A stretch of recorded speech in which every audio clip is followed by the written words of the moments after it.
All right. You guys ready? Damien, my husband, Damien's Gaming, the illustrious Damien's Gaming, made me a LUT to fix our color coding on our camera. Yay! So now we're gonna zoom in. So now you guys can actually see what it looks like. It should actually be in focus. Please tell me if it's not. It is slightly delayed because the webcam is over Wi-Fi. But now you guys can actually see what all the colors look like because it looks almost exactly like this. It is a tiny bit more purple in real life. But for whatever reason, purple and green never quite come across exactly. But this is a super duper accurate color correction camera. Slower, mate.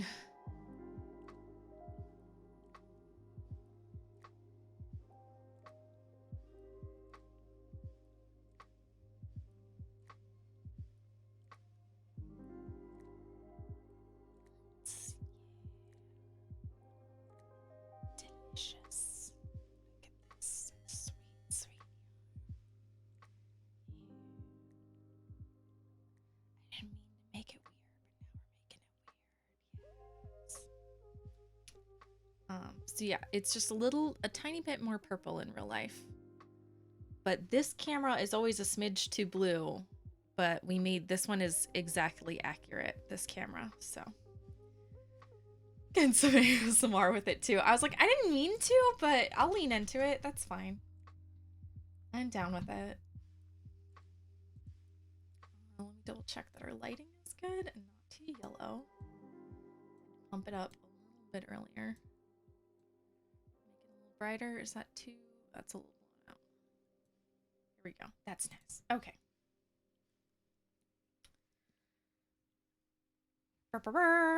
I'm excited. I'm so excited. I wound it up this afternoon and well, I had it in a big old hank on my desk. Um, and my cat immediately was rubbing her face all over it, um, which is hilarious. And then I also just wanted to rub my face all over it because it looked really pretty. There's a definite difference with the face cam and the real actual colors. Yes.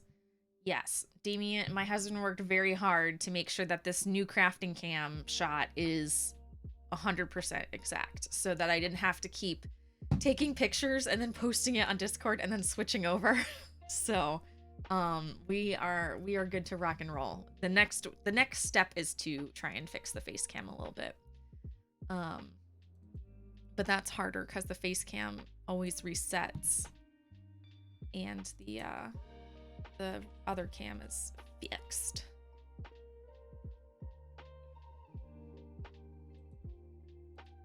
That's all right. That'll be our next step. Next step will be upgrade the face cam now that our craft cam is all fancy. And I can live with that. Y'all already know what I look like. That's fine. Did I post a Hank photo? I don't think I did. Let me pull up a picture of it all laid out, all delicious like real fast.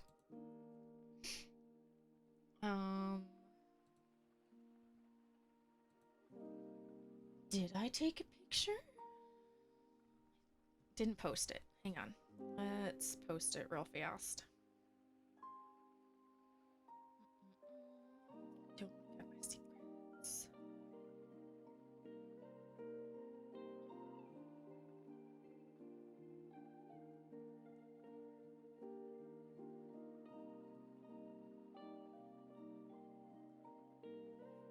Photos.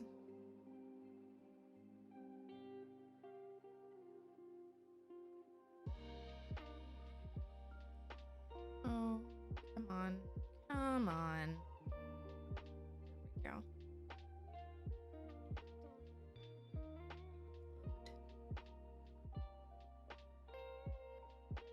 Then we'll get to knitting, I promise. String player, you are super just in time. We are about to cast on these super duper fancy handspun socks. And I was just saying how we fixed the webcam so you can really see how delicious it looks. And it is now actual proper colors.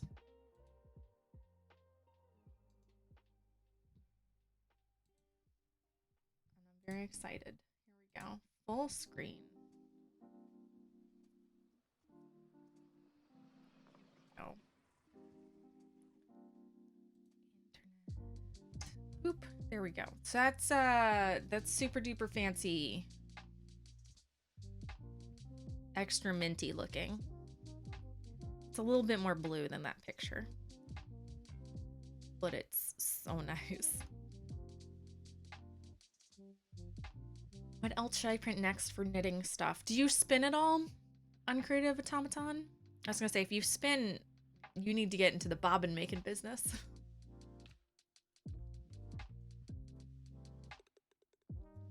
If you don't have a knitting needle gauge, you could make a, I'm sure you could make a needle gauge. That would be cool. Yeah. Oh, of course you spin, because you made Lazy Kates. I knew this. You should 3D print yourself some additional bobbins if you need those. Because I feel like everyone always needs extra bobbins. Alright, we are gonna do Judy's Magic Cast On. But I do mine a little differently, so we're gonna take a look. If this is... Hang on, let's double check how close or not close. Can kind of looks like the needle and yarn are trying to spell something. Maybe. Secrets. Here's the question. Is the ham cam good or should we zoom in? So when we zoom out, it looks like this. So we have the far out view. And then we have the close view. Does the closer view need to be closer?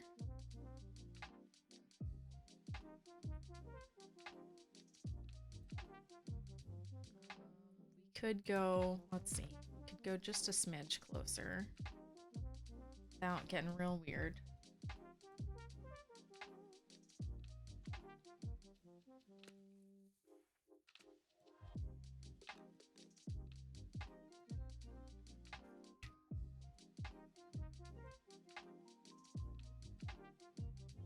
Maybe a bit closer, okay. If it also is too close and it starts looking distorted, let me know, because this is just my old iPhone with the colors fixed.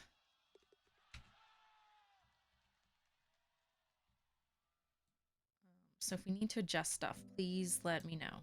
I will not take offense, I promise. This time. This time.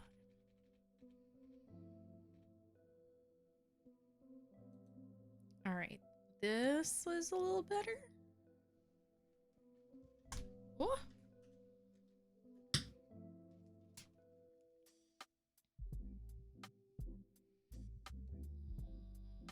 Maybe we'll go just a smidge closer.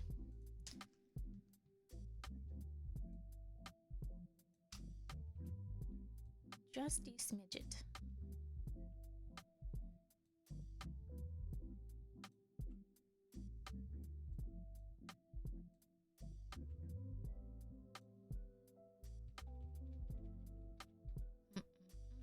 Editing live.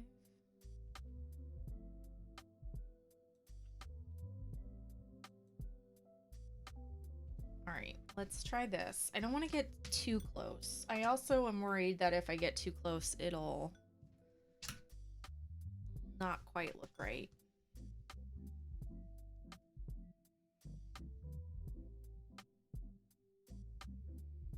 We looking good? Closer? Do we like it? I feel like this is pretty comfortable.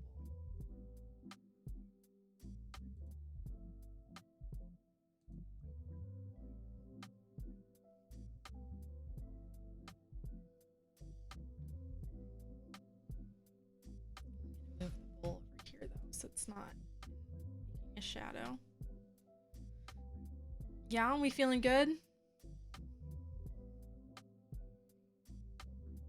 while y'all are thinking about that, I'm gonna shout out the string player and how awesome she is and how y'all should go watch her.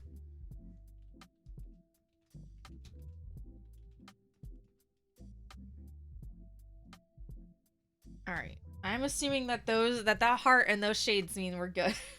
That we like the new zoom cam. Okay. If it needs to be closer, let me know. Our problem before was that it was too close, and then everyone was like, hello. For zoom, yes. Okay, cool. All right, here we go. So I do Judy's magic cast on, but I do it slightly differently. So instead of doing a slip knot, I just make a hook for this little, for my first stitch. You are most welcome. You are also super awesome. So there. Said it on the internet. It must be true. And then we're gonna slide these over just like every other thing on the internet. Let's see, 1, 2, 3, 4, 6, 7, 8,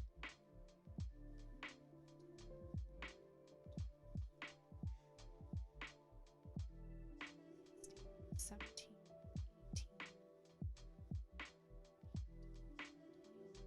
18, 23, 24. Boop. Can't get over how lovely these colors are. I can't get over how good my hand spun turned out. I was saying it when I was spinning it. I was like, do y'all ever have that moment when you're like, oh my gosh, I can't believe it. I can't believe it's turning out the way it's supposed to turn out. I can't believe I'm doing the thing. That's how I felt the entire time. I can't believe it turned out as good as it did. And it was such a struggle not to cast it on during my meeting earlier today when I was sitting there knitting. I was knitting on a vanilla sock, but I was like, I don't have to have my camera on for the Zoom call. I could totally cast this on. And I was like, no, save it for the stream. All right, so then what I did is I just twisted these around. So I put a single twist in it to lock that into place. And now we're just gonna knit one regular round. And if you guys have questions, please feel free. I'm just going over how I make vanilla socks. So I'm gonna count to double check. 1, 2.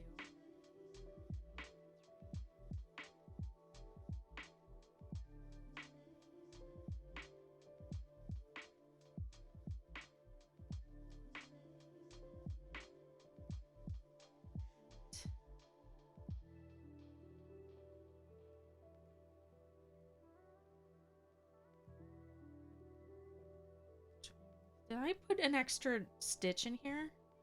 1, 2, 3, 4, 5, 6, 7, 8, 9, 10, 11, 12, 13. WTF, man.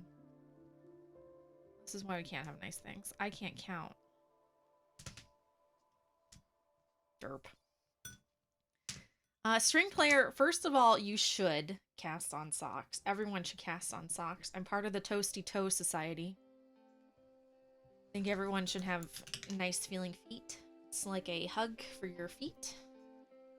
Big fan.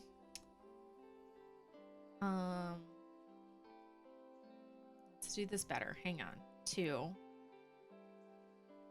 3,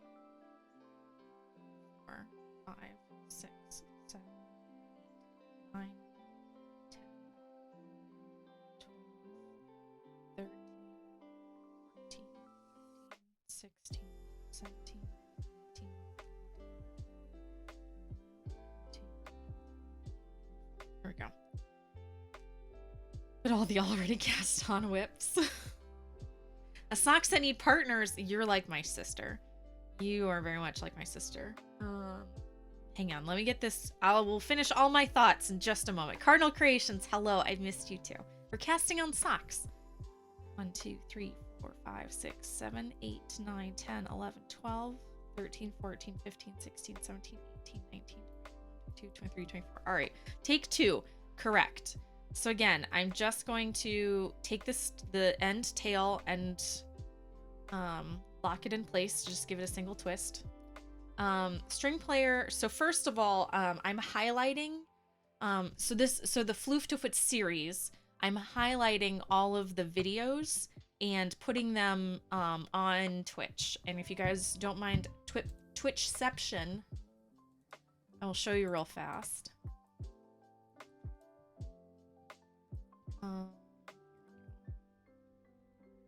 Go to Boop, here we are. You go to Atomic Stacy and go to videos. And there we go. There's a whole collection called Second Annual Floof to Foot Series. And it goes in order of dividing the fiber and then spinning. I need to make better screen grabs for all of these because it just shows me sitting there talking at the beginning of the episode. And then it's all of our spinning. And then I'm going to add the one from our plying the last time. And I'll also put our knitting there. So if anybody, not just string player, if anybody wants to go back and see the progress, or especially for the knitting part, look at videos, since this is going to be also how I knit socks, it'll be there forever.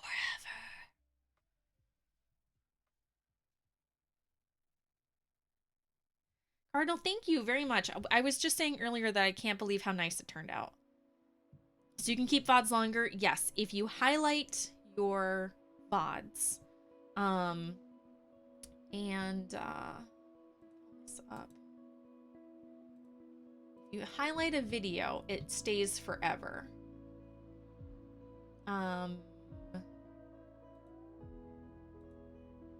Because here, if you go to my highlights page, so, oh, this is a lovely screen grab that I made. I made this one from our 1-year streamiversary with Damien. So I did that one. I did the one night only playing World of Tanks, and then I did the one where we knit up the little light, which was very fun. So if you highlight them, they stay forever. And then you also can make shorter clips or longer clips. Like this one is a short clip of my floor monster. Very cute. I wanted to save when she was rolling around on the wall being extra adorable. So I highlighted it. Which is also nice because like clips can only, I think clips are generally only like 30 seconds or a minute. So if you want to make like a longer clip where you're highlighting a section, then that's how you do the highlights. Or that's what the highlights are good for. Is if you have like a 5 or 10 minute section that you want to clip, but it's too long to make a clip. Instead of doing clip part 1, part 2, part 3, part 4, you can just make a highlight.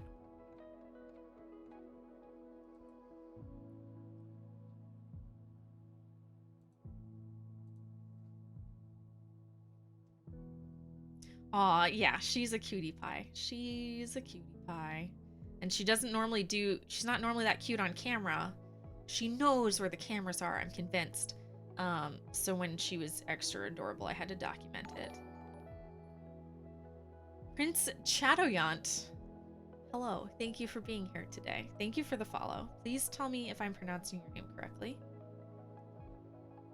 All right, so our first row is just going to be a regular knit row. I'm going to count to triple check because now I freaked myself out.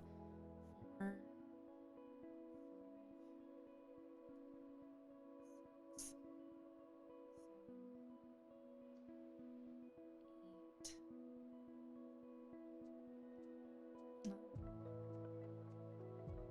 10, 11, 12. All right, perfect.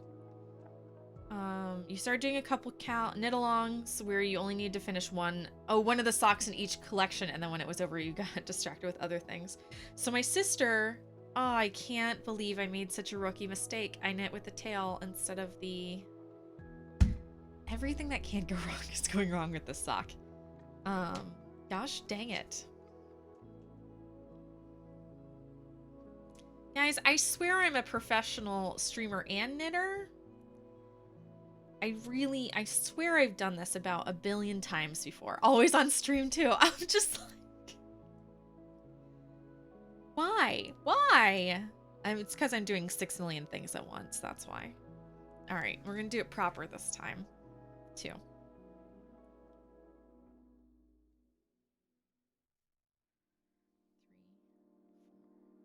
4, 5, 6, 7...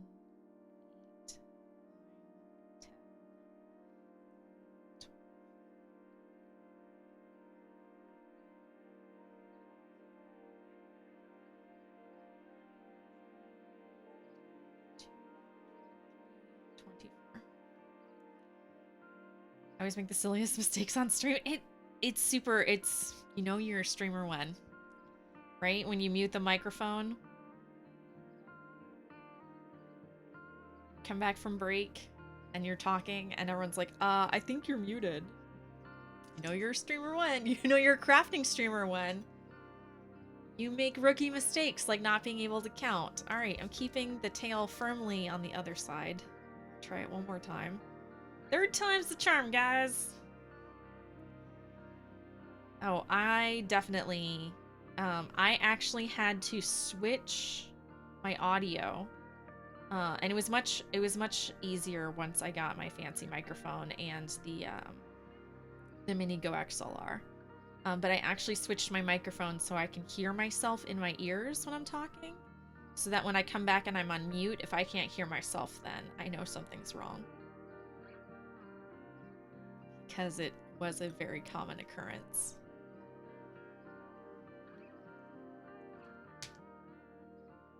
It's a thing I specifically had to fix. What I was gonna say is my sister is a knitter. She has been a knitter for a while, but she only recently became a sock knitter. And for and I wrangled her into doing Sock Madness with me last year, and she voluntarily did it this year.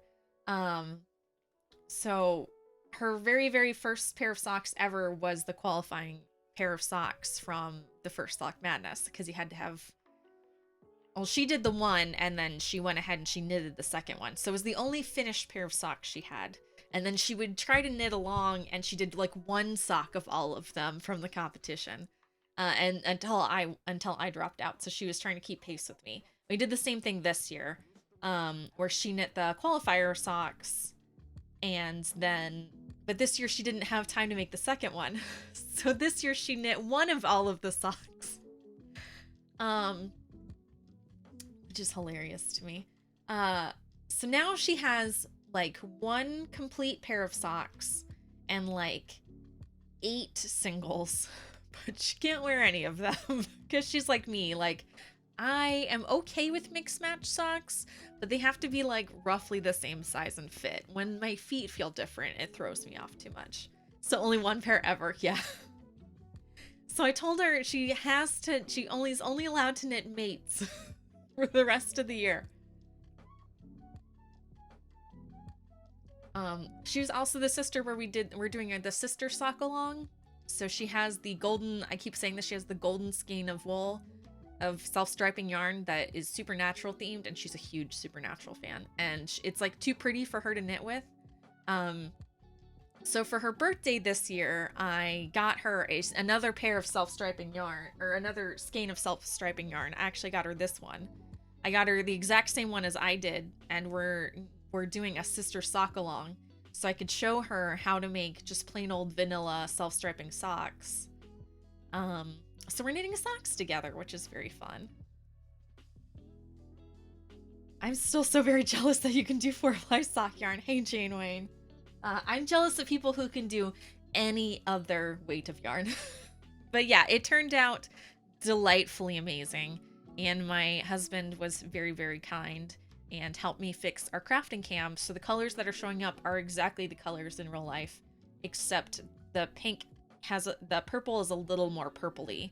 It's showing up very pink, but it is just about spot on, and it came out. It's like the best skein of yarn I've ever made, and I love it. And I still can't believe that I made it. I could not believe how well it was turning out. I still cannot believe how well it's turning out. So that means that my next spin should be absolutely atrocious. So we're doing the sister sock along, so she'll have 2 pairs of socks, and then the rest of the year she's going back through and knitting second socks for everything. And then I will probably get her more yarn to do a sister sock along for Christmas. It's so pretty. Great job. Thank you. So how many wraps per inch? I don't know. Let's find out. Real fast before I forget, the trick of it is, because I didn't do a slip knot on my for my start, if I just knit through here, it's gonna leave a hole. So on the flip side, you have to knit through the back loop for that first stitch to twist it. but then you don't get a knot on the other end of your toe with the slip knot. So that's how I cast my socks on. And then I just do standard increases. Let's find out. I didn't do wraps per inch. I should have. But I have a ruler. We have the technology. But it is, so far, it feels like a true sock yarn. We could do a little side-by-side comparison. I could get that mill spun back out. There we go. Burr, burr, burr. Yeah.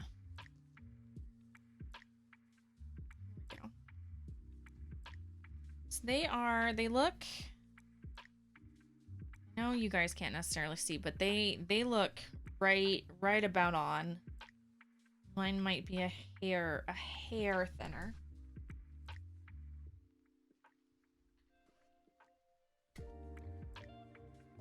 Let's see, one of these, not that one.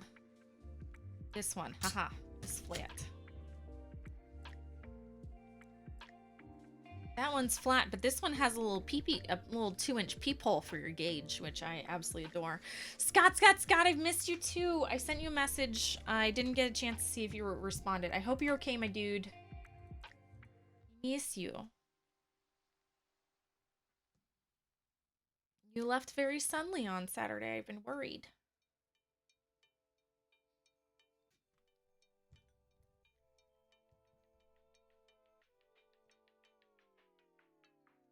Just do it like this. There's 2, 3, 4, 5, 6, 7, 8, 10, 11. Oh, you're gonna be a butt. Fine.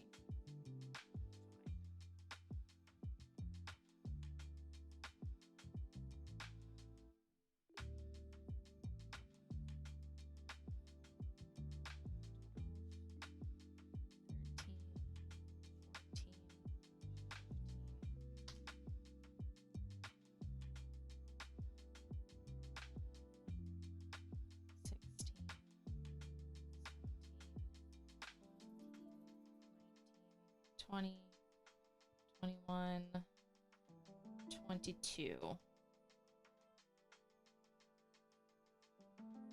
22 wraps per inch. It's so fuzzy. Oh, for singles? I don't know. I actually didn't do a WPI for singles. Should have, though.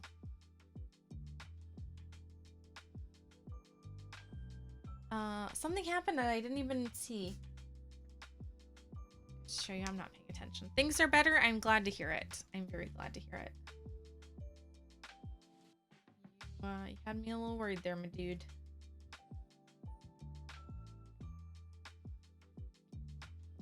Although I'm sure not half as worried as you were at the time.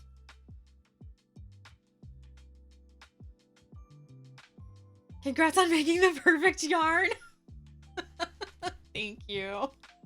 I was like, oh, I should write this down. Oh, it really does feel like I've finally achieved. I've achieved greatness.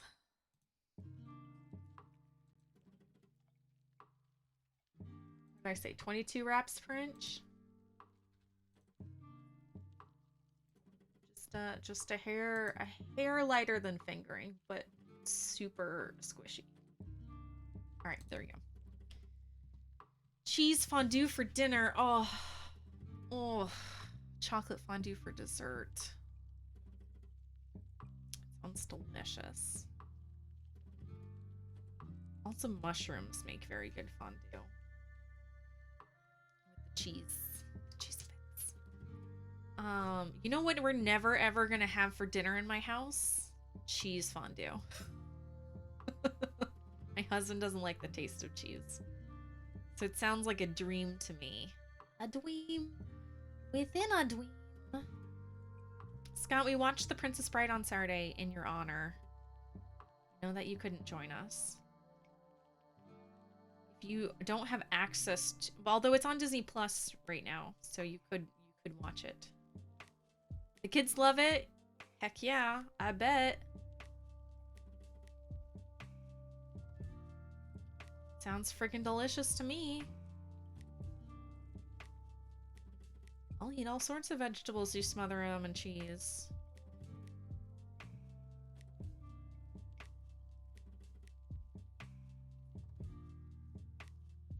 I did knit front and back on the first stitch and the second stitch.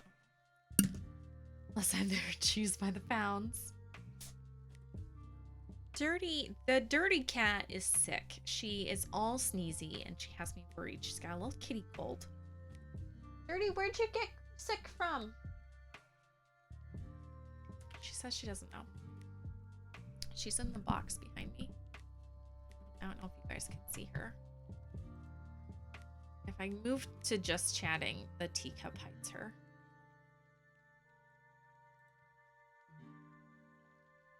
She's back there. Cute and stuff. Now your dad's as much as possible, that's fair. KB, hello! Congrats on the most gorgeous minty blue celadon wool that you're spinning. It looks delightful. I peeked the very, very tail end of your stream, and your spinning is turning out quite lovely for Tour de Fleece.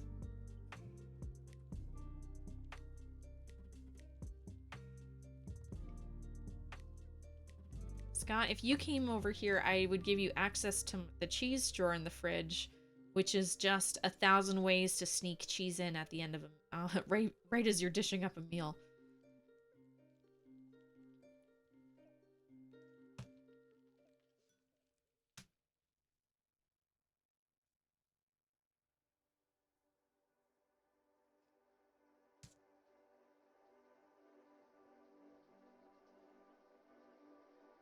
It's not fancy, but it works.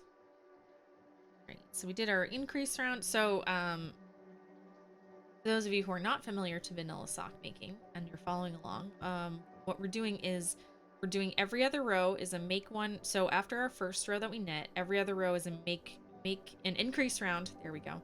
And then a knit round. So our increase round is knit one, make one front and back, knit 2 stitches to the end, make one front and back, knit one on both sides, and then knitting is just knitting. So I'm increasing it on up. Xbron, hello! Eating dinner sounds delightful. Enjoy, my dude. Thanks for hanging out. We are casting on the very, very beginning of our sock. Out of our fancy yarn that we hand spun. I cannot wait to see what it's gonna grow up to look like.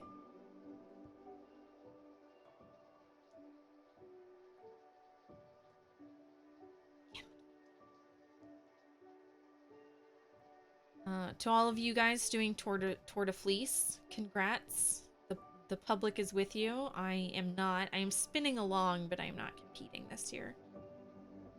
I have hit a wall. I don't need any more things to challenge myself with this year. Your hands hurt from plying yarn today. Filled 2 bobbins to the max. Heck yeah. Congratulations. Rest those hands. Sounds like those hands need, I would say a hot cup of tea, but it's very hot where you are. So a cold bowl of ice cream.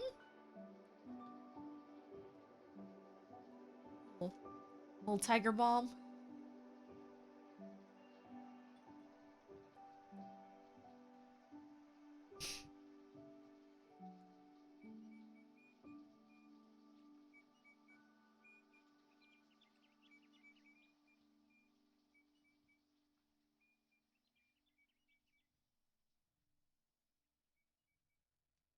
Ice cream and watermelon wine. Get me some too. I want some watermelon wine. What? That sounds delightful.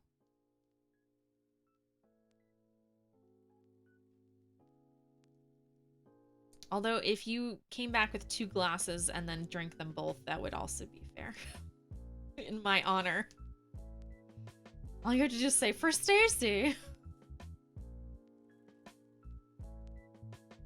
I had to take a break the other day because my hands were so tired from crocheting a cat couch. How did your cat couch turn out?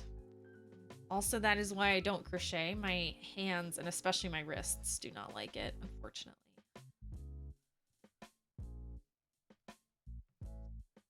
How did your cat couch turn out? Is it just as cozy as the pictures looked? Should we all be jealous of not being cats?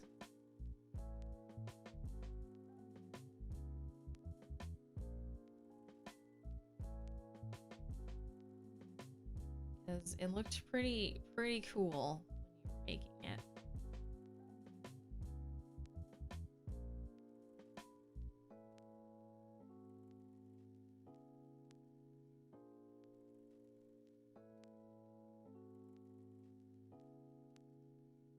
Almost done. You post a picture. Yes, yes, yes, please.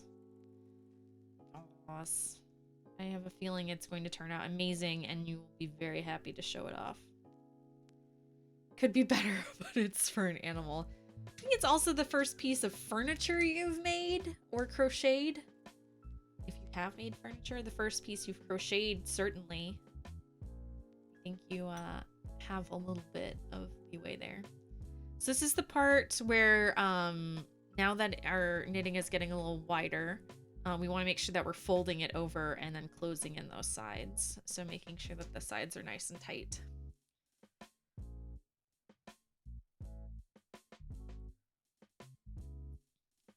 Scott, are you caught up on Loki? Or have you not been able to watch with all the craziness?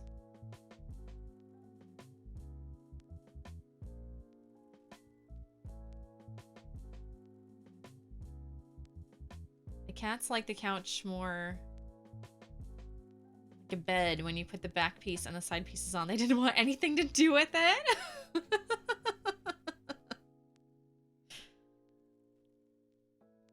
Xbron is okay, excellent. So let's see if Scott is. We'll switch over to the spoiler screen for like just a few minutes. Jacob August, hello. We are doing all right. We are casting on the sock out of our hand spun that we've been spinning together.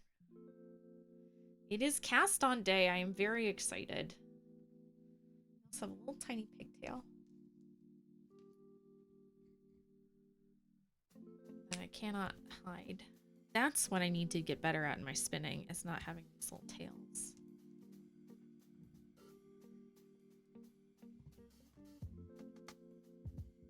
Usually get them, I get them a lot at the start and then a lot at the end, but the middle has been getting smoother.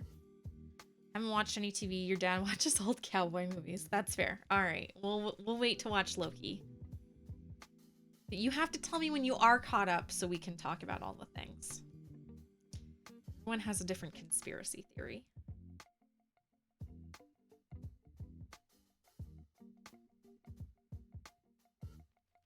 And yesterday's episode happened nothing like I thought it would.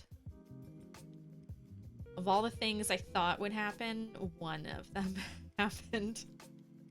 And even that I was still wrong on. Kind of wrong. Half wrong on. Same outcome, different way of it happening.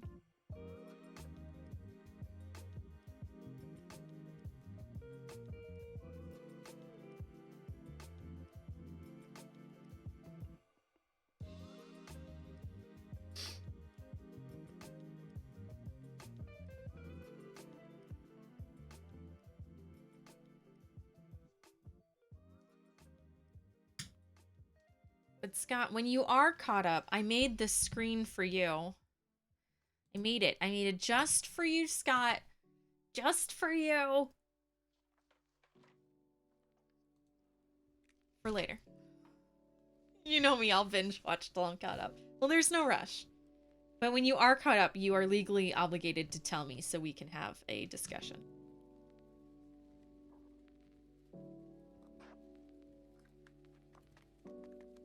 Legally obligated. Or I'm taking your VIP badge away. Just kidding, I wouldn't do that.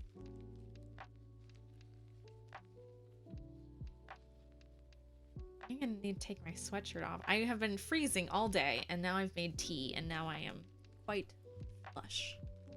I didn't even put whiskey in it. Moral of the story is I should just drink more tea. That face. Scott, you'll have to make sure you tune into Damien tonight. He got a haircut. Now you can make fun of his fat head again instead of just his fluffy hair.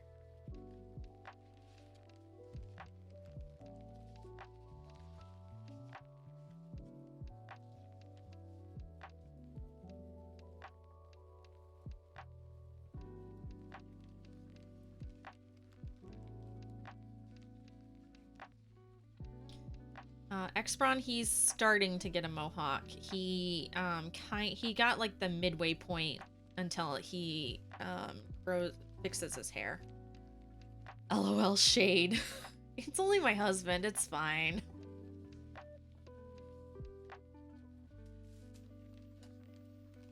You actually got your roommate to cut your hair and you look terrible. Oh no. Sale of product took a dip today. What product? Oh, yes. All hair product took a dip.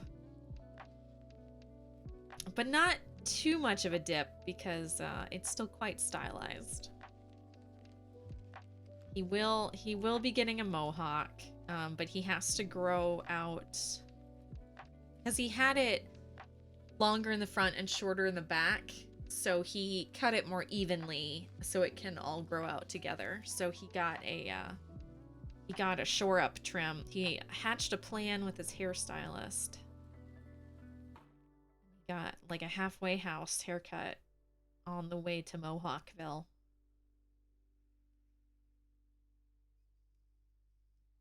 But we'll see. I think his hair is too fluffy for a mohawk. But I can't make my hair do anything. So if he can make his hair do something, I'm like, go for it.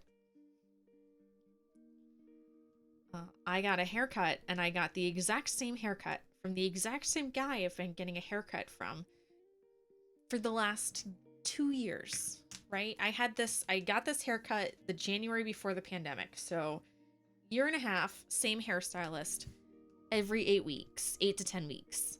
And for whatever reason, I have this Superman curl that just refuses to behave all of a sudden. And I don't understand why this one curl is like, you know, I'm really tired of this hairstyle. And it's driving me crazy. You're sporting a high ponytail at the moment. Oh. Are you also growing your hair out, Scott? Because I'm constantly looking for ways to get rid of my hair. I would go for a mohawk if, one, I didn't need all of my hair because it's all very fine, so I need all of it to do anything with it. And two, I think Damien would be very upset if I got a mohawk.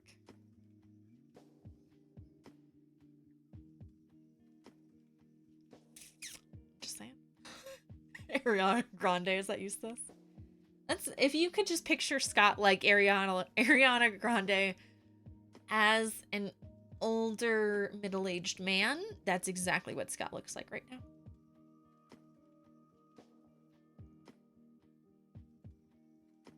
Same hairstyle, different face.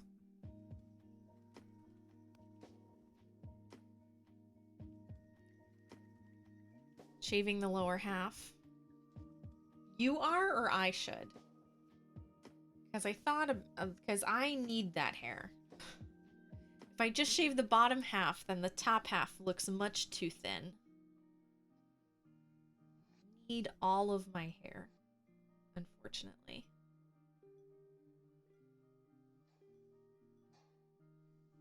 None of that cool undercut side half mohawk nonsense for me.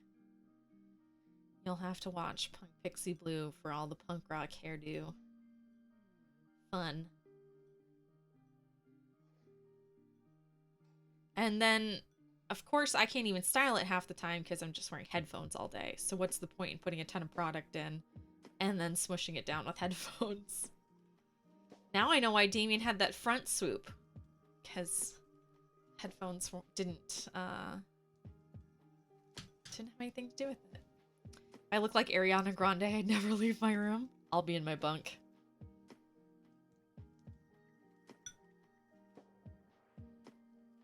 Like that? Just you in a mirror?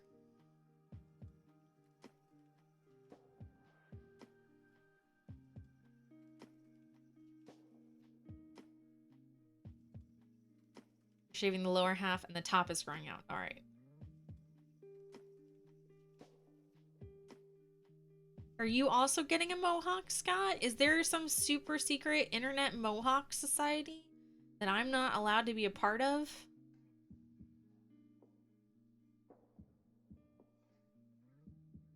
So I'll take the razor. I'll do it. I have all the sharp crafting scissors. My hairstylist would kill me, but that's between me and Jonathan. Because I'll do it. Guys, it looks so nice. I'm twisting the ever-loving heck out of the needles in this yarn, though. I'm not great with magic loop. I'm okay. I knit fine with it, but cable management is always my problem.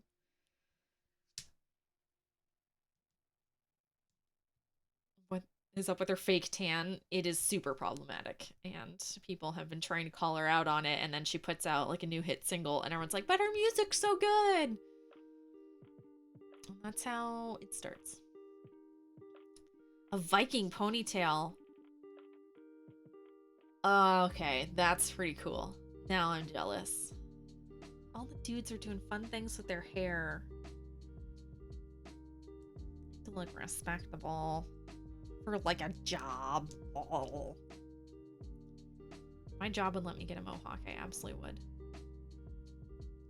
Well, if my job and Damien's like, no. Didn't think I would like your hair this short, but I like it. You can't go any shorter. Then I won't like it. I was like, fine. Anal bleaching. Scott, that's a huge leap right there, dude.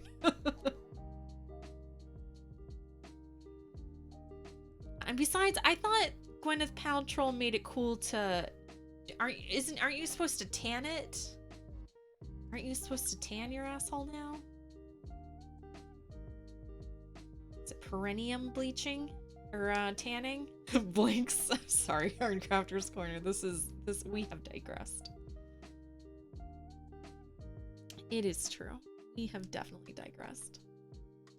Scott, my next emote, I've already decided. So Scott, you weren't here when I said how I updated all of my logos and emotes. And I've already decided that my next emote is going to be food, so that when I start talking about food on stream, y'all can just spam it. Because my stream always turns to food sooner or later.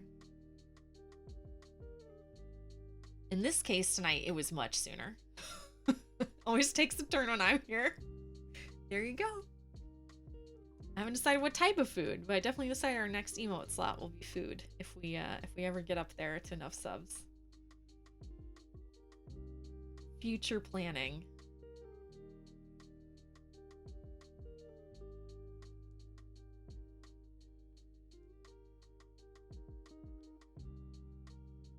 Spam. Not doing spam. Gwyneth named her child Apple, so I'm not taking a bunch of advice from her. I'm not taking advice from someone who names their company Goop. The most unappetizing beauty name ever.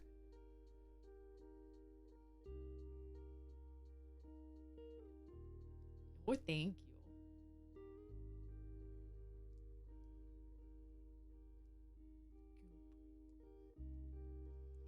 I say to the cat, you've got goop in your eyes. Come here.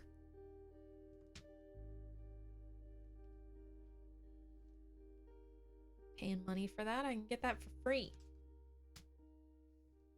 Start jarring it up. Cat goobers for everybody.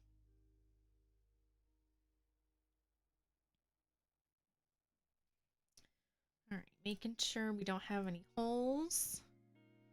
Looking good. We got a little nubbins. A little sock nubbin.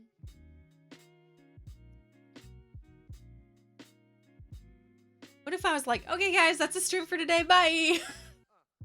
Y'all would hate me. Would hate me.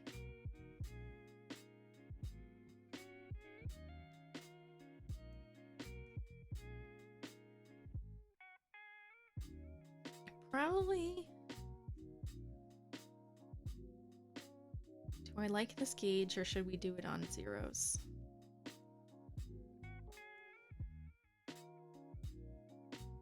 I think I like the gauge. I think we'll just make it a little bigger. I'll do like 68 stitches instead of 64 stitches so it doesn't stretch.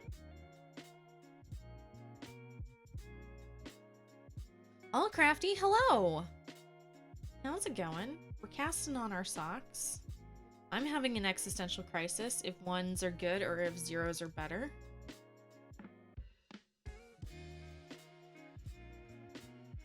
Normally I like a really thick fabric, so if I'm not certain, usually I'll drop down to zeros instead of ones. But I think the ones will show the hand spun off better, so I'll just up my stitch count a little bit so that they are nice and so they're not stretching. This one also won't stretch as much. Someone I watched did that to me. She finished her chat with no warning. It was like, "Okay, bye." Oh no, I would never do that. I would never. First of all, I always take 10 minutes to say goodbye every time. My husband always makes fun of me. It's a very Midwestern thing. Being unable to get off the phone and unable to get off of stream. My entire family does it.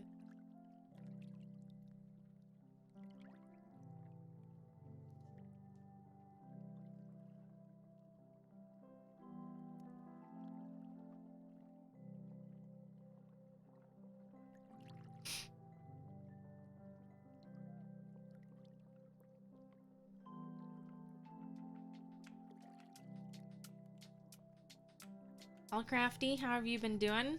Up to anything fancy? Knitting on anything good? Or crafting anything good, I should say. Got some good news you have to share? I absolutely want to hear your good news. I always want to hear good news. Lay it on me. Lay it on me. Did you pass all your classes? Did you graduate? Are you the next top model?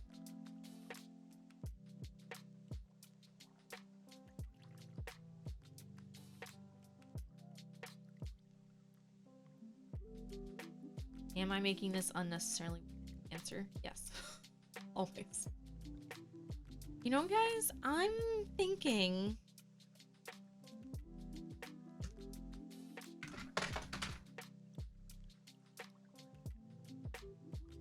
Trying to check my gauge to see if I should drop down or not.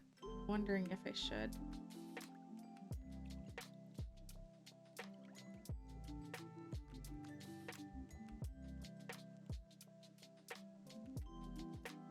Well, I guess it's the same as these.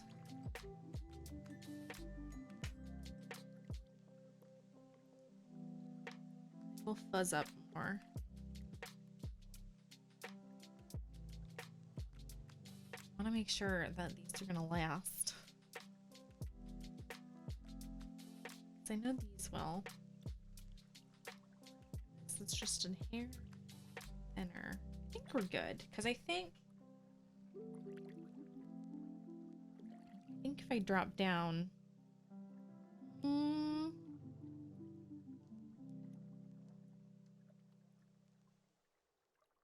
should drop down actually. I think we should. Teenager had leukemia and was pretty hard and terrible, I can imagine. 5 years in remission. Congratulations, you are officially cancer-free. That is amazing news. I wish I had something fancy to do to celebrate. I don't have anything fancy. I'm just here having a crisis. I'm so happy for you, my dude. I think I'm gonna switch needle sizes. I think we're gonna switch from US 1s to US 0s. So from 1s to 0s. I want these to be a little better fabric. Jacob, that is the best news I have heard all month, all year. Not all year. All month. We'll go with all month. It's like the third best thing I've heard all year. Does that count?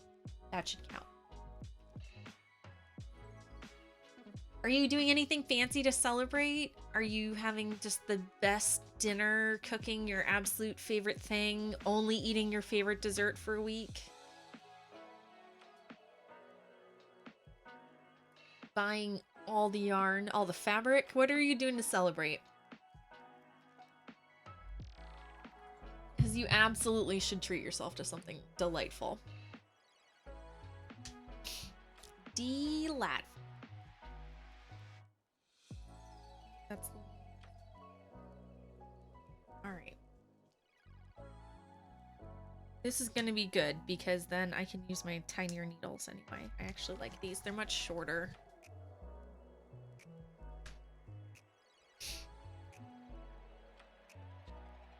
And as we learn to knit, we must also learn to unknit. But also not get this twisted.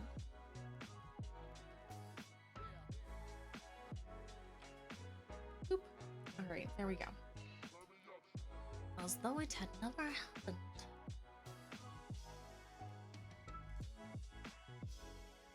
Look at all this ramen. This has been knit up for a whole, what, 20 minutes? Already ramen. Makes me laugh. All right, it's a little longer. Same deal. Same deal.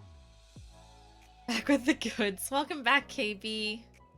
We, by we I mean me, have decided to drop down to US 0s instead of US 1s because I was worried that the fabric would be too thin.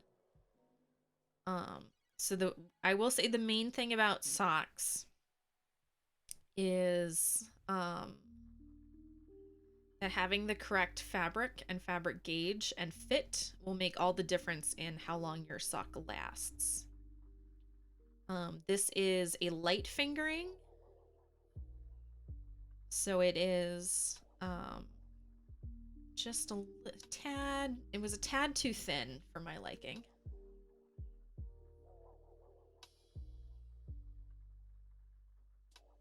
Australia's in lockdown, so you couldn't do much, but your family and I had a pizza party and watched your favorite shows. Heck yeah, all your favorite things. Perfect. Perfect. 2, 3, 4, 5, 6, 7, 8, 9, 10, 11, 12, 13, 14, 15, 16, 17, 18, 19, 20, 21, 22, 23, 24, 25, 26, 27, 28. So we're going to up it to 32. 28. 29, 30, 31, 32. That's twisted. So instead of doing 64 stitches where I cast on 24 and increase up to 64, I'm gonna cast on 32 stitches and increase up to 72 stitches. Punk Pixie Blue, hello! You're just in time. We're restarting our socks. The fabric I was making on US 1s for the socks I felt was a little too thin, and I was worried the socks wouldn't wear well, so we are redoing them on size 0s, which I think will make a very nice squishy sock. Very nice. All right, here we go. 1,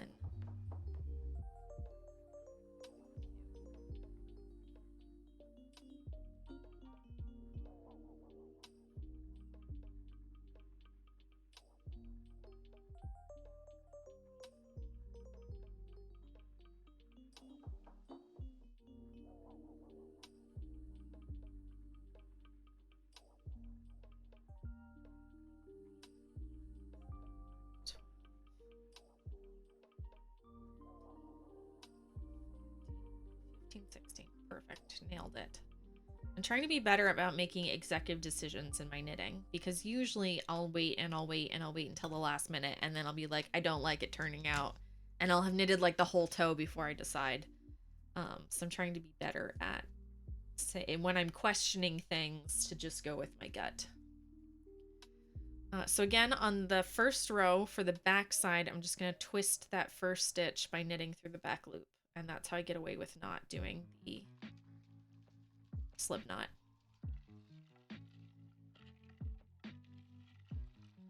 So exact same way we did it before, but slightly larger stitch,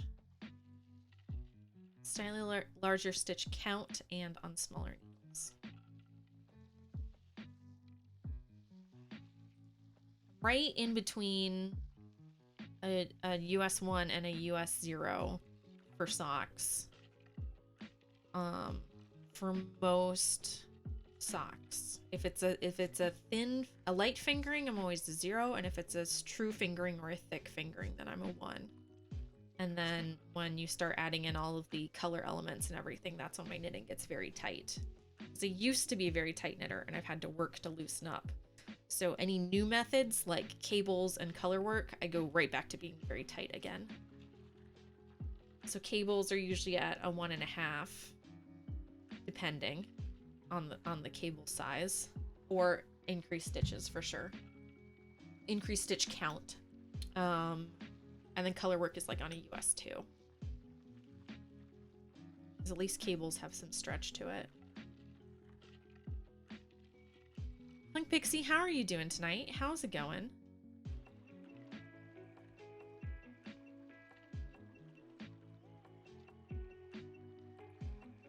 We're just knitting on socks and hanging out. And this is like the 4th time I've started this toe. The first time I started this toe, all on stream, mind you. The first time I miscounted the number of stitches. The second time I knit with the tail instead of knitting with the correct end. And then I decided it was too big. Now we're restarting it. So here we go. Even pros have to reknit a billion times. That's not even counting like for Sock Madness, when I have to reknit things 1,001 times. You're doing good. That is excellent to hear. Are you keeping cool? I think you are due for the heat wave here soon. That's unfortunate. Sounds like my week. Oh no. Do you need to vent? Would you care to share? Or are you just gonna put your feet up and pretend it never happened? Which is also fair. Not prying, I'm just offering. Tell me your woes if you wish. It's a nice 76 today. Oh man, I would kill for 76. It may not be 117, but it's still friggin' hot and sticky AF.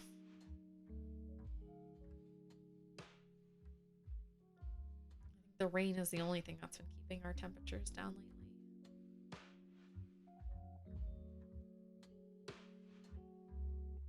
All of you late people missed out at the beginning of the stream when I was ranting about Tropical Storm Elsa.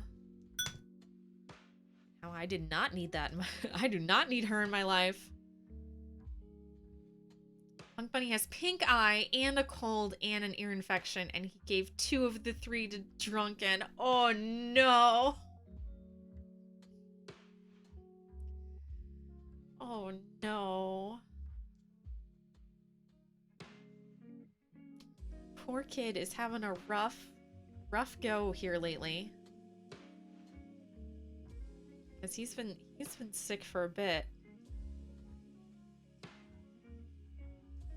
Because I'm sure, like kiddos do, nobody wants to rest when they're sick, when they're a kid. Or an adult male.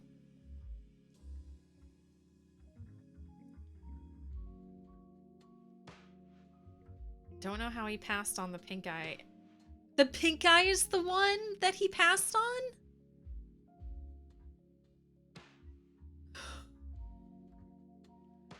I was like, oh, you probably didn't get the ear infection. So that's, you know, that's a cold and pink eye. Okay, pink eye and the cold. Okay.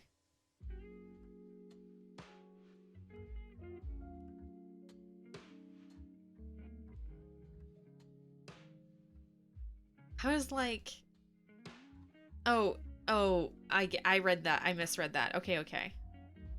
I thought you were saying drunken passed on the pink eye. Like, no, thank you. But the kiddo passed it on. Gotcha. Well, the problem is if Punk Bunny rubs his eyes with his hands and then touches anything, and then Drunken touches that and then touches his face at all, it's over. But you would assume not touching my eyes would be top priority and quite easy. Cause it's not like I don't think they're sharing pillows or anything. Although maybe he did. Men can't be trusted. Who knows?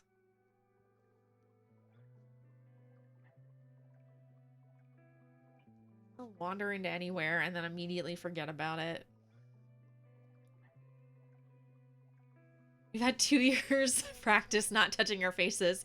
That's what I was thinking. I was like, I mean, didn't we just go through this? Don't touch your face at all costs. It feels like something that we should have learned from.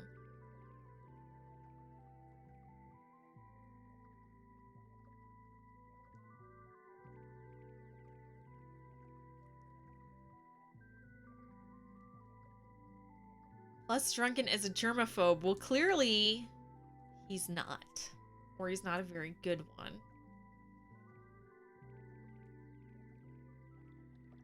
Just saying. It's hard to be a germaphobe if you're catching everything. I don't think that's how that works.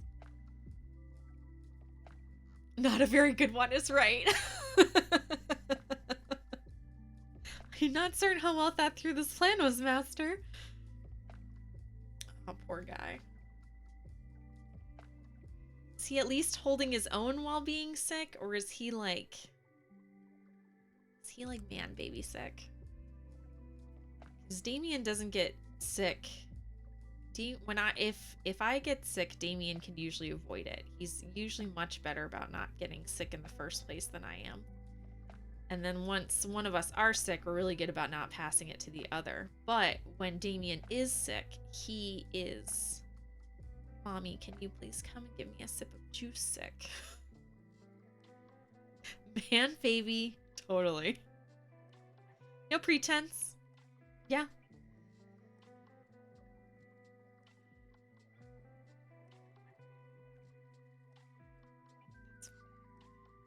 Enjoy that.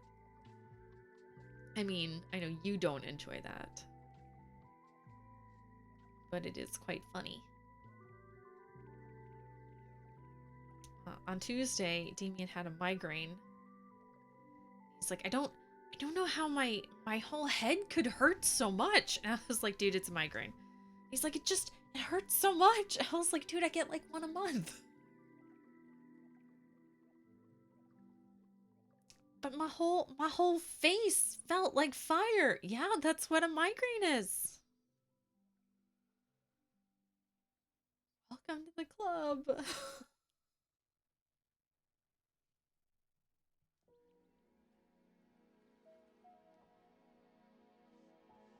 So that was an experience.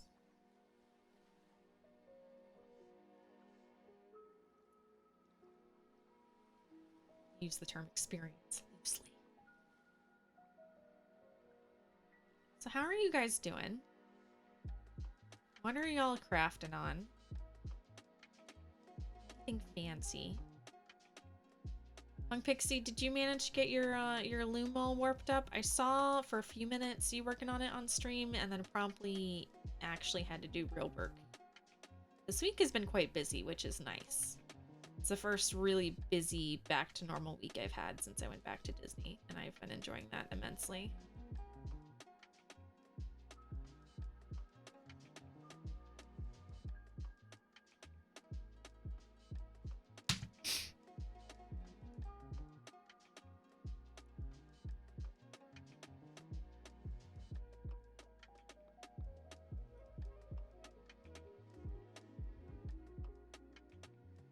trying to keep... The hardest part in starting the toe is getting this little nub folded over and flat so you can keep the sides from getting gaps and not hitting the yarn pole constantly. I don't want to show it off. Go.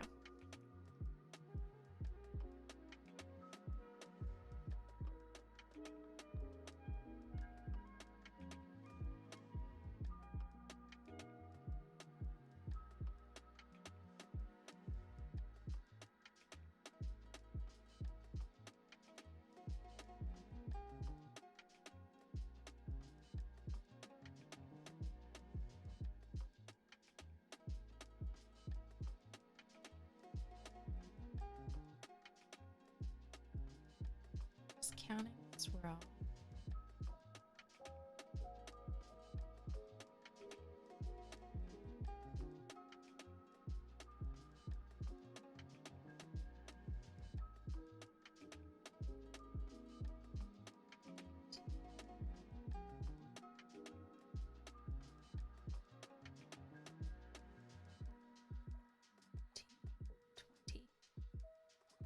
Yeah. Yeah. All right. It's important to count as you're going because you don't want to find out you missed an increase too far on and then everything's lopsided. Starting the pink floof. Ooh. Now that you have wine reinforcements.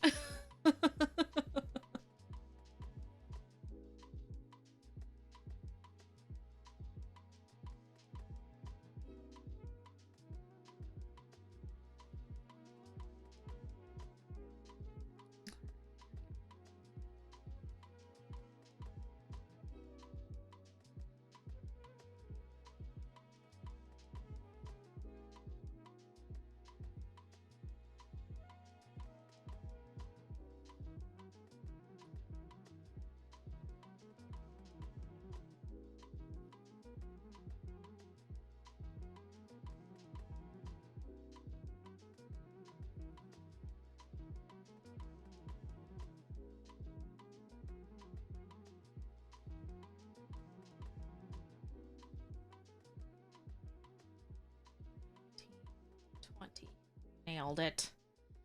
Yeah. Dropped connection for a minute. No problem. I was just counting. Quite literally. I just did a row of counting. Anytime you're doing increases for socks, especially at the beginning, if you count every 7 or 8 or 10 rows, it'll help you from getting super lopsided later. Especially for me, like at the beginning of the row, I'll always remember to do the increase at the front and then I'll completely forget to do it at the back. That's a thing that happens often.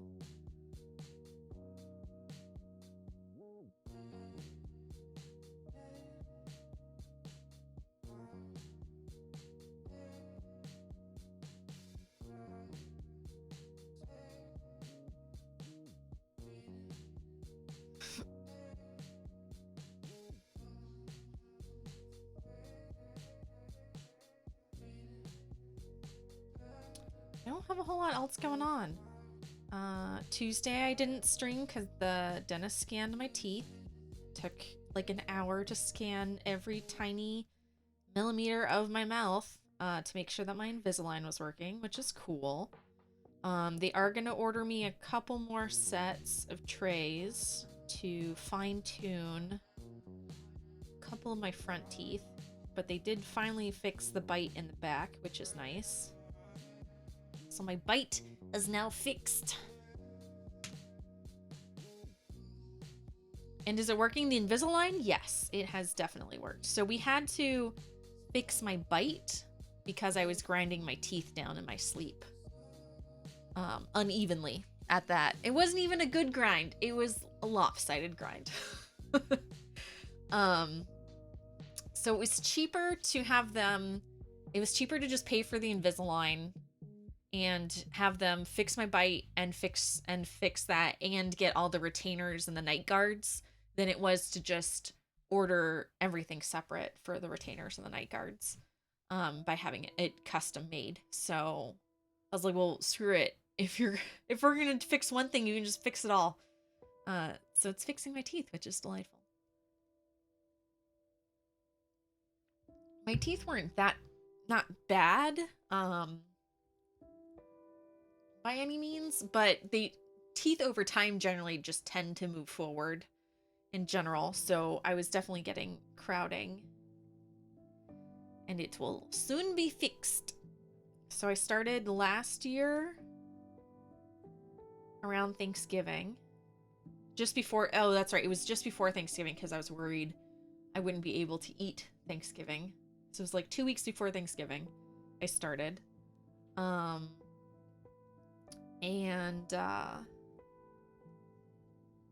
it looks like it'll be about a year to fix, which is nice. My sister's very upset because she had braces for like 3 years. Traditional braces. She's like, is there anything you can't eat? And I was like, well, usually my teeth are too sore to eat apples, but really that's about it. And if I cut them up, it's fine. I just am too lazy to cut them up. She's like, that's so not fair.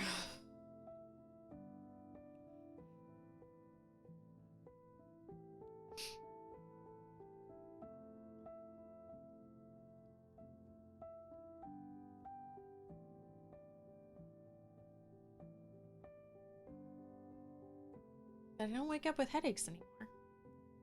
Excel Empress, hello! Did you stream this week? Did I catch a few minutes of you streaming, or did you have a doppelganger on Twitch this week?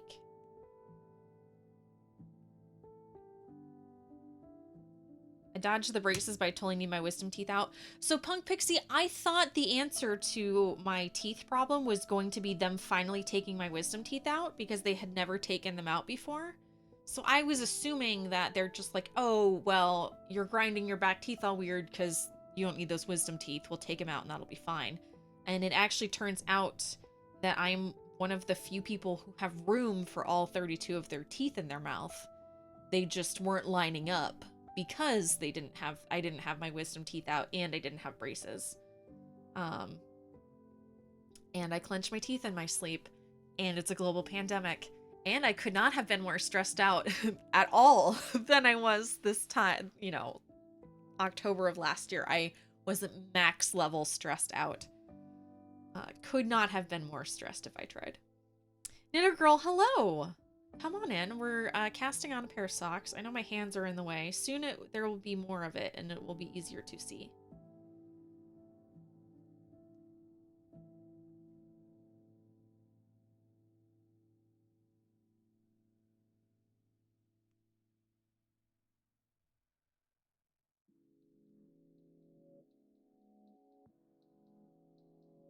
Using Empress's phone now. Oh, you ran out of data? That's okay. I know that life. Mine have cavities, so they gotta go. Oh, that sucks.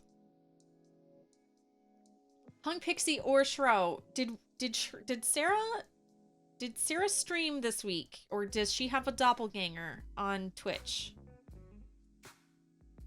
Because it was under a different name,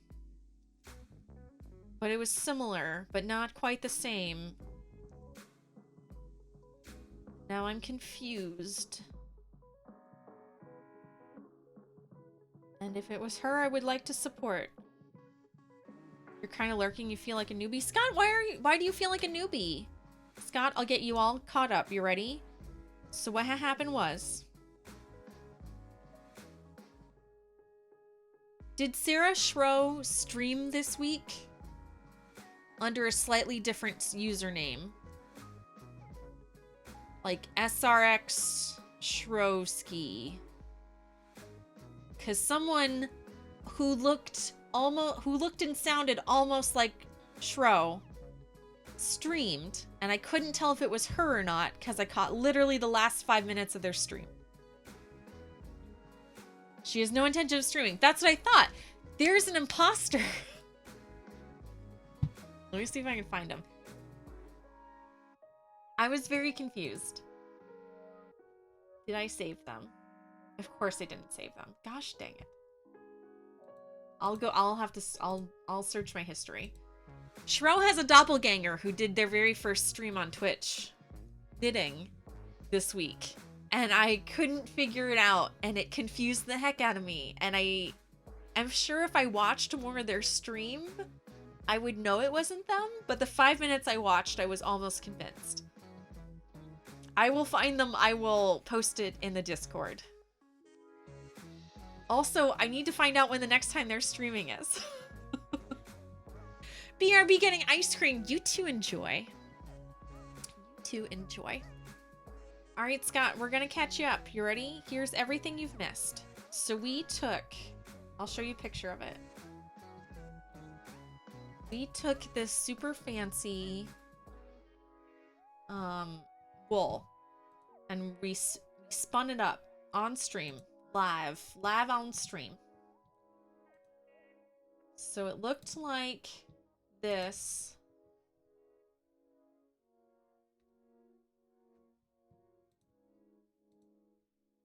Here we go. So we started with this. It looked all fancy delicious. So that's what we started with.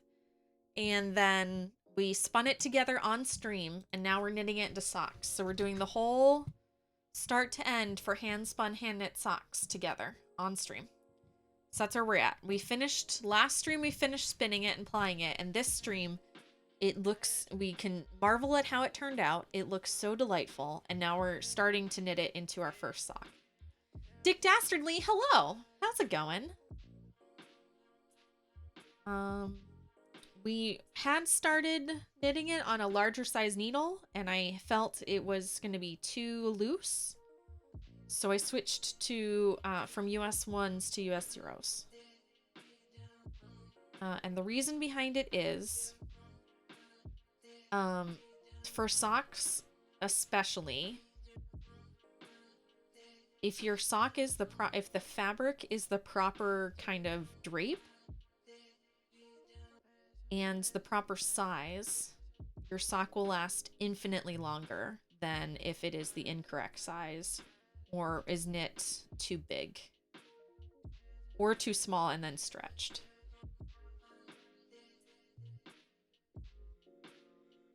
So having the proper fabric will give you proper wear, and it will make your sock last much longer. And I can attest to this because the first two pairs of socks that I knit were much too big, and until I got my size figured out, and they are wearing in the toes and in the balls of my feet, not even my toes, the balls of my feet and my heels much faster than my other socks. You watched the Trolls World Tour Monday night and you thought of me. That's funny because when we were spinning, I said that you thought it looked like troll hair and we thought of you. I feel like at this point we should start singing Somewhere Out There from Fievel.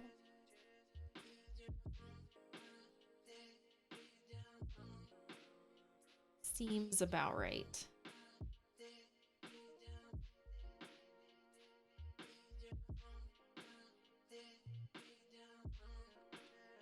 This yarn it's a light fingering, so it's just a hair lighter than regular mill spun fingering, which is absolutely fine. But because it is just a little bit thinner, that's why switching down makes it like this. I can already tell this is a much better fabric. It'll be much nicer on the feetses.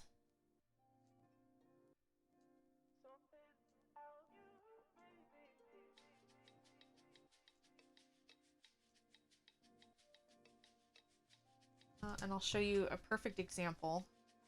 So this is what I was using as comparison when I was debating between the two. So this is the exact same size sock, but this one's knit on US 1 and this one's knit on US 0 because this yarn's just a little bit thinner than this one. But when you hold them up, apart from the first two rows of the toe, because they're different stitches, they're different stitch numbers, they're the exact same size sock. So it's just nice to make things that fit, because things that fit wear properly, and look nice. That's the short story.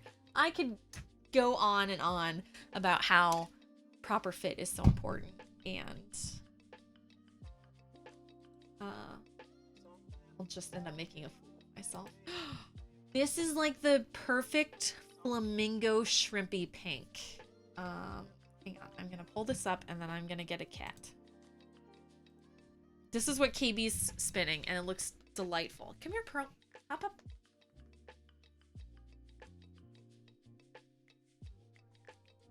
Oh, we got a cat. The great cattening.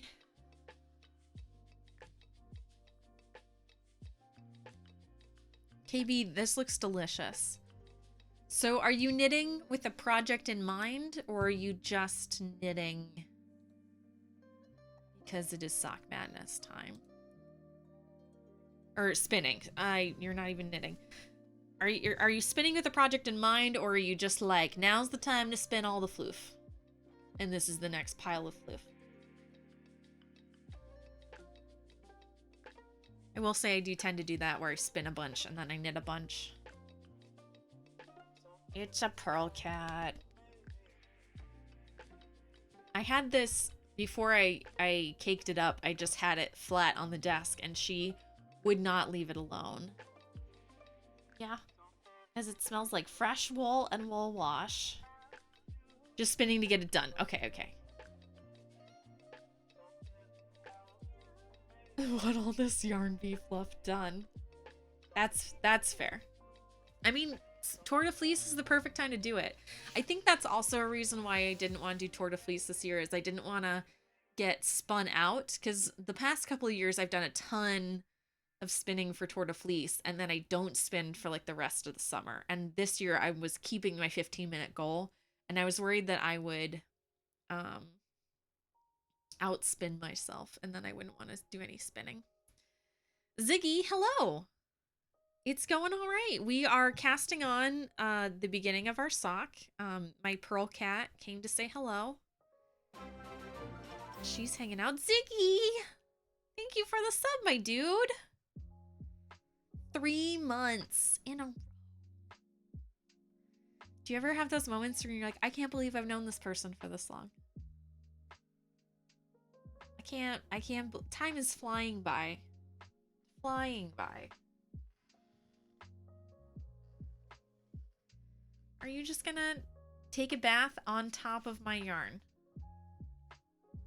See this? She's got her foot resting on, has to be touching at all times.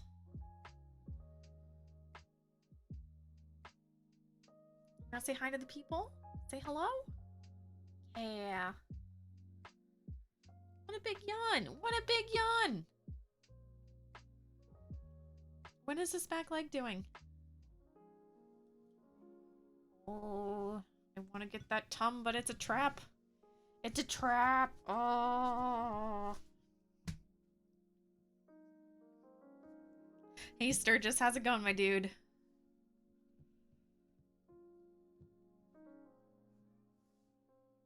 Pearl cat, what are you doing? Don't you eat that yarn. That is a surefire way to get kicked. Oh my goodness. It's party! Blame Sturgis. Hey guys. I'll give everyone just a second to get in here. I hope you guys don't have any pre-roll ads. Hello, Raiders. Texas Hula, my dude. Thanks for bringing your folks by. I hope you had a lovely stream. I hope things are going well. You continue to make all of the things that I want. I want to fist bump all of you because I love that emote.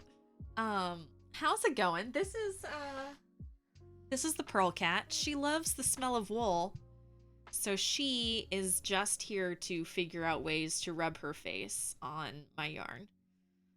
To everybody coming in, hello, I'm Atomic Stacy. I do knitting and I spin wool into yarn, and also gaming on the side, and also cat time. This cat usually shows her beehole on stream once a stream at least. So we are doing a very fun project this summer. We did it last year and it worked out really well, so we're doing it again this year. Floof to foot, yes. So what it is, and let me go ahead and pull up a picture of it real quick. So we took a braid of fiber, and we have prepared it and we spun it live on stream. We just plied it last stream, so now we are knitting it this stream. So we're doing the whole process of hand spun, hand knit socks from start to finish. So we are halfway through. There are still all the VODs if you want to go back and check it out. But I will show you a little sneaky peek of what our hand spun look like.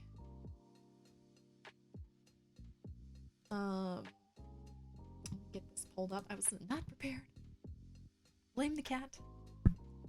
Don't smack the microphone with your pissy tail. There's cat hair on my desk. All right, there we go. So we spun it all, and I love this colorway because it is like all of the cotton candy flavors. It's delicious. Purple Daisy 977 and White Wolf 1972. Thank you for being here today. Thank you for those follows. So this is what it looks like. We spun up 4 individual single plies. And then we plied it all together on the wheel and we made yarn. And it is fluffy and delicious. And that's what we're knitting with now. When the cat is not demanding our time. Naturally.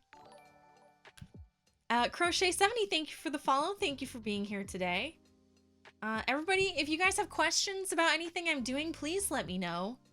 I am more than happy to answer those for you. Let me get zoomed back in so you guys can see what we were working on. Wazzle? Wazel. I want to call you Wuzzle, but there's an A and not a U. Hello, welcome. Thank you for being here today. Please tell me how to pronounce your name.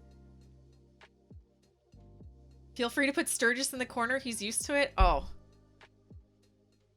Sturgis and I... Sturgis is familiar with our stream corner. You should know.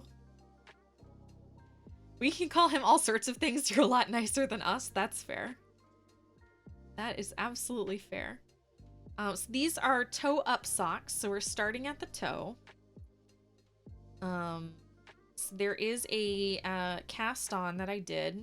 Finish this row and we'll give you guys a bit of a close-up here.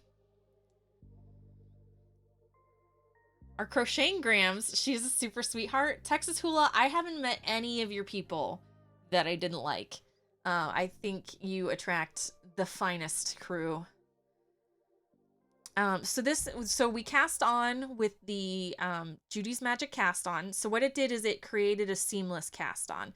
So even though we started right here, because knitting is reversible, you can't see where we started. If I'm in frame. There we go. So we are starting that toe. So there's a little tiny toe seed. See Hula, she said you're the finest crew. Take that. Yeah, take those compliments. It's live on the internet. You can't do nothing about it. Diana Loria, hello. Thank you for being here today. Thank you for that follow. And thank you for those 100 biddies. I appreciate that. So I am currently using Magic Loop to get our sock going. So this is where I'm using a really big loop to do a really tiny loop. But eventually, once it is the proper stitch size, I will be knitting it on 9-inch circulars. I'm a big fan of knitting these for socks. And thank you for the sub. I appreciate that. Do I ever do 2 at a time? Yes, I absolutely have. It's not my preferred method because I go much faster with the 9-inch circulars. I also don't like knitting from the same cake. So if I were going to do 2 at a time, I would separate this cake in half. And because it's hand spun and I want to make the most of it, I'm going to knit one sock and then the other sock most likely.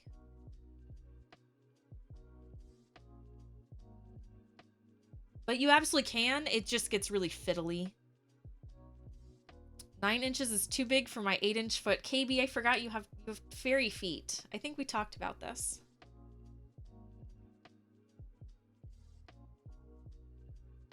We talked about it. Well, except Sturgis.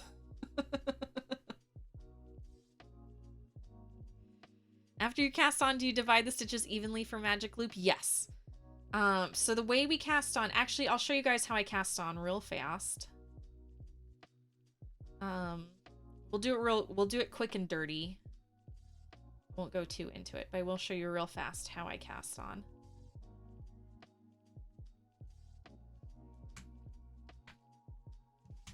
I didn't have yarn prepared, but there we go. You like how you put that fairy feet?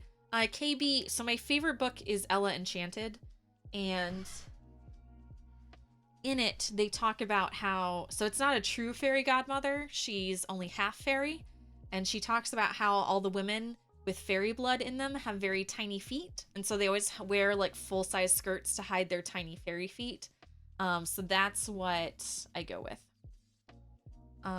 That's what I'm thinking of. Most of your knitty friends do 2 at a time, toe up. It's definitely one of my preferred ways to knit. I mean, let me back that up. It used to be my preferred way to knit. The 9-inch needles are my new favorite. And because I knit much faster, then it lets me get all the more yarn. And really it's just feeding the stash at this point. Juju's Magic is exactly that. Yes, it is Juju's Magic cast on.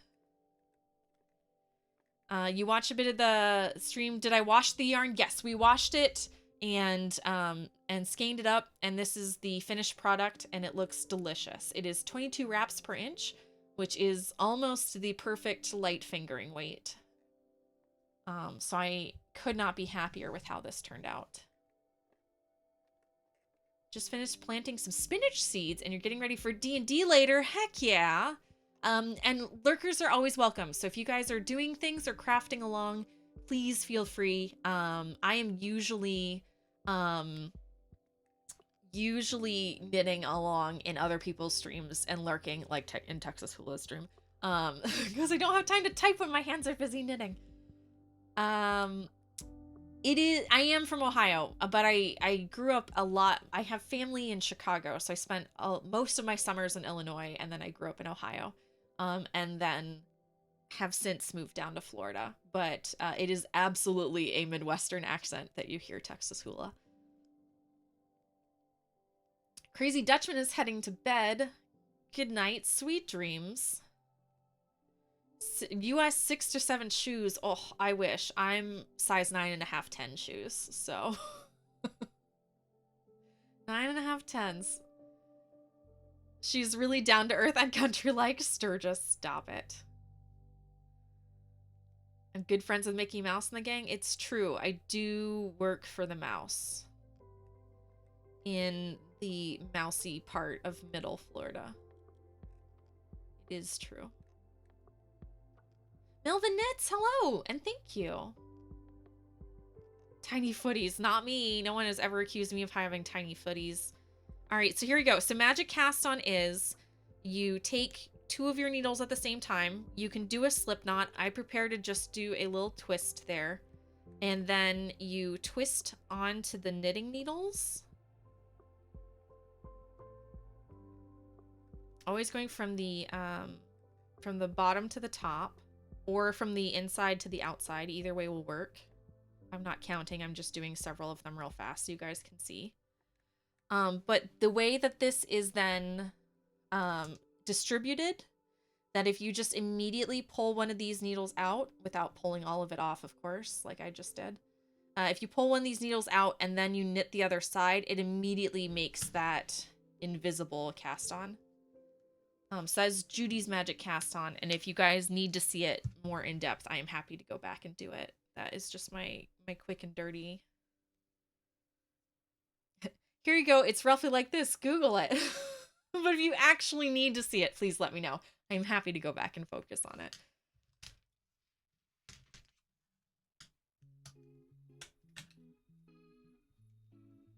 If I take 2 of my needles and twist and pull anything, I'm going to be hurting. Hey, Sergeant Pike, how are you, my dude? No, we're casting on our little feetses, our little sock, our tiny toes.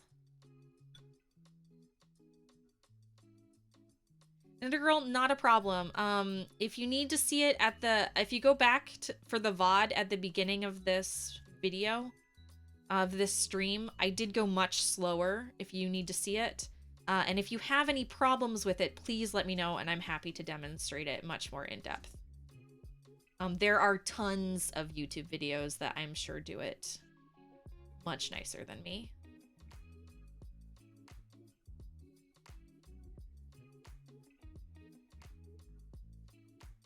Nuke Day, hello!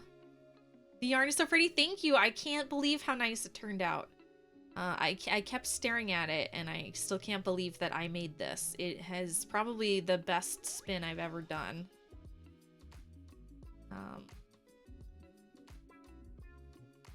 I can't believe how nice it turned out. Still can't believe how nice it turned out.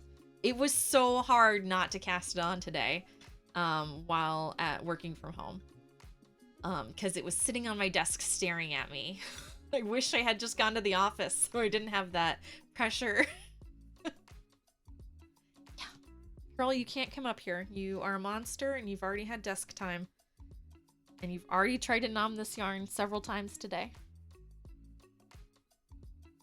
My cat's having none of it. She's like, Mom, you love me. You should hold me.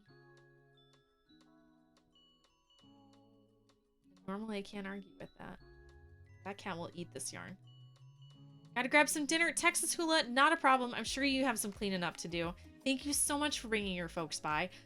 In fact, I can't believe I didn't do this earlier. If you guys aren't already following Texas Hula, you need to.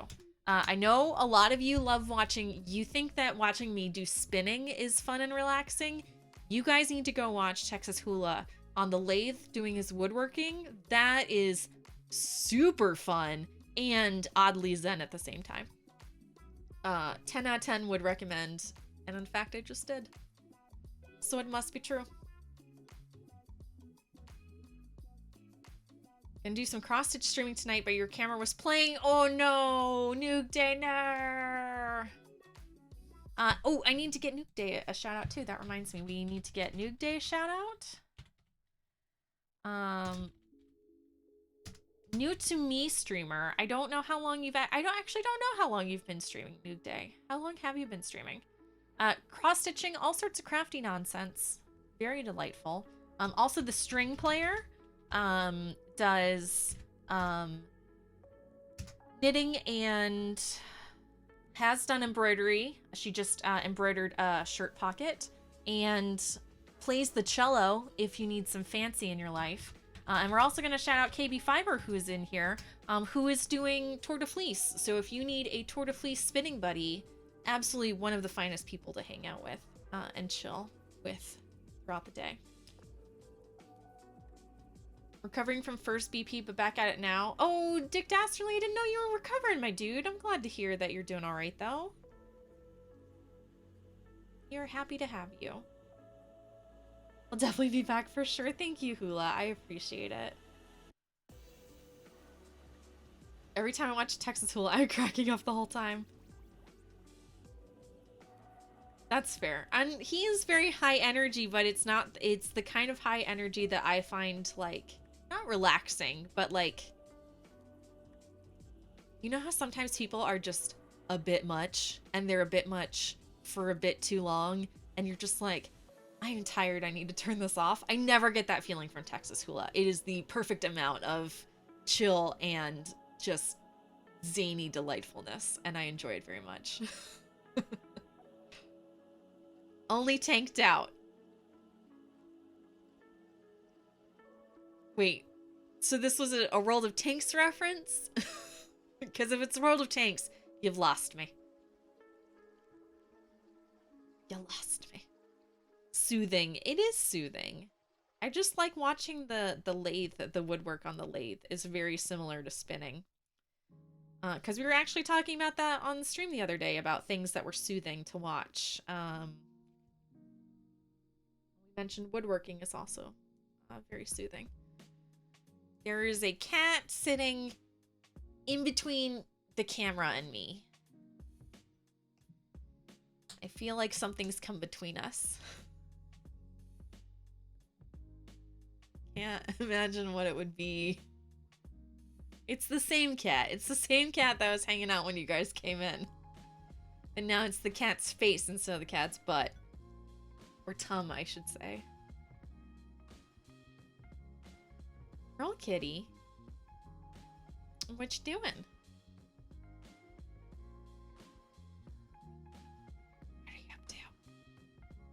hi. Don't eat that yarn. Don't eat it.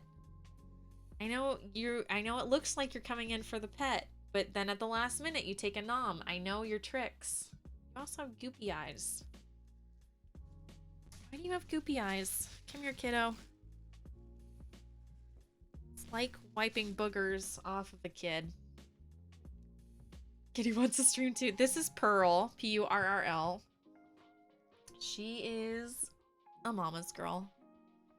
She wants me to turn the stream off so we can go sit in the armchair and hang out in the evening.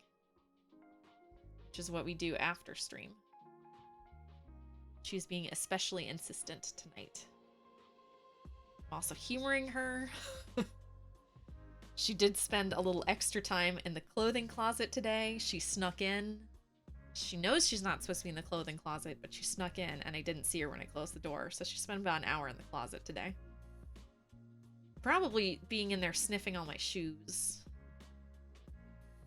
She likes the smell of leather and wool. This cat knows the fine things in life. She's also laying on my keyboard right now. Cat, last time you laid on my keyboard, you accidentally shut down the stream. So you're probably gonna get the boot here after I finish this row. Melvin Knits, thank you for that sub. I appreciate it. If my cat will get off the keyboard, I can take a look at it. But thank you very much.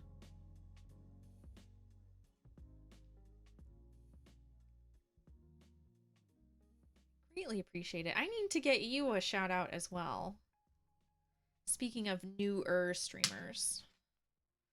Although I'm pretty sure you've been at it long enough, we can't call you new anymore. Oh, cat. Cat has become comfortable.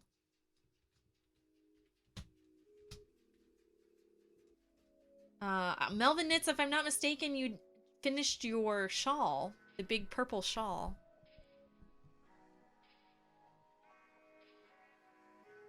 Been 3 months streaming? Alright, so we can't call you new anymore. You're seasoned.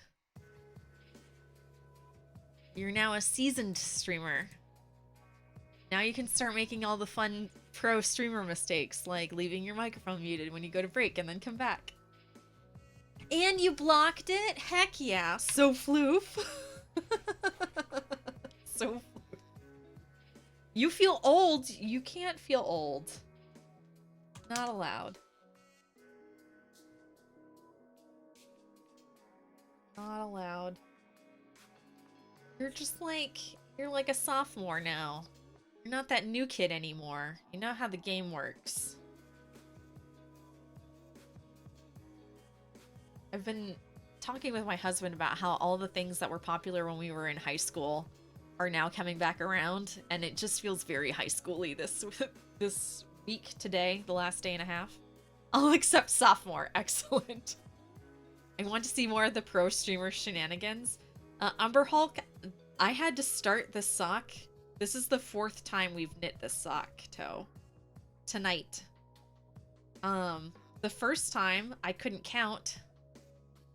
The second time, I knit with the tail end instead of the working end of the yarn. And then the third time, I decided we needed to switch needle sizes. Girl, you can't stay.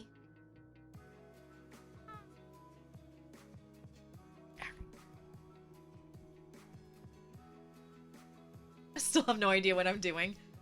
I would agree with Yarn Crafter.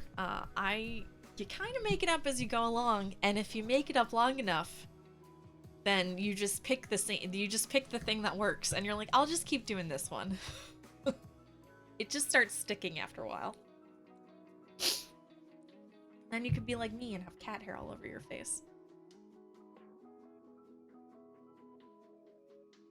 Umber Hulk, I'm pretty sure on my very first stream, you guys had a... You guys took a clip of me going, if you're here to see a good gamer, you came to the wrong place. And honestly, I think I've just kept that energy up ever since.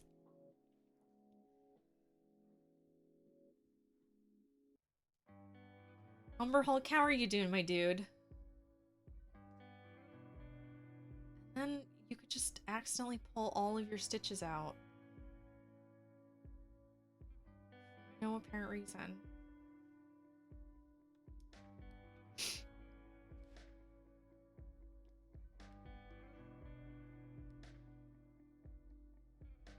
There we go. There we go. Oh, no, no, no. Oh, it's easy enough to fix. That is the one nice thing about after you've been knitting for a while, is you can fix just about anything. And in fact, you will often go to great lengths to fix it instead of having to reknit it. Which only just makes it go faster. We're gonna finish this row, and then I am gonna take a quick row to count, because there's been a lot of things going on, and I need to make sure that the amount of stitches on my front needle matches the amount of stitches on my back needle. We are here to troll and lurk. I mean, I did ask for company. I did decide to stream so there I would have someone to talk to. If I wanted to just sit quietly in my corner, I wouldn't be streaming. But I do enjoy hanging out with you guys. I love chatting with all of you. Even Umber Hulk. Even the trolls.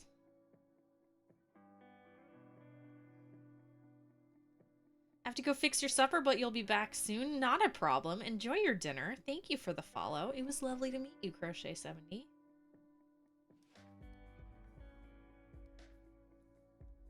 If any of you guys are crafters and you're working on something tonight, I'd love to hear what you guys are working. If you're knitting or sewing or cross-stitching or none of the above. Like I said, I usually end up lurking in streams because my hands are busy and I don't always have time to type. The hand capacity to put things down to type.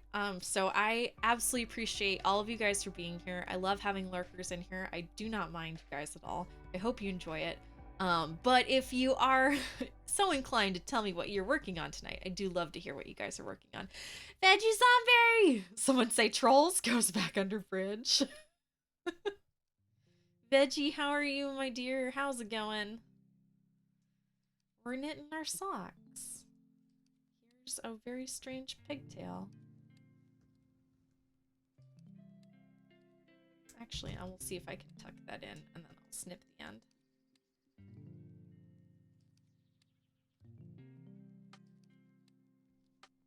See if we can make this a little smoother of a transition.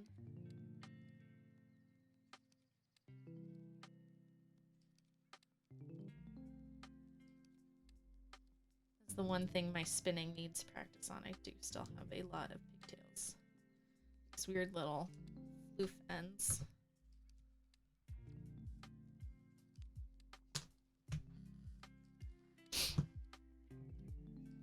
Are you sure you want to hear what I'm working on? Not you, Umber Hulk. We already know. Repairing a Dollar Tree basket that you got for your car. There you go. Lurking, trying to catch up on some spinning for Tour de Fleece. Oh, yes, the Tour de Fleeces. A crocheted scarf. Yes. It is coming up upon Giftmas season. I am trying to do all of that. Self-worth? If you're reading my captions lie. The software does not do well with me. I apparently speak too fast for it. All right, hang on. We're going to count this row. 2. Trying very hard not to count like the count. 4 stitches.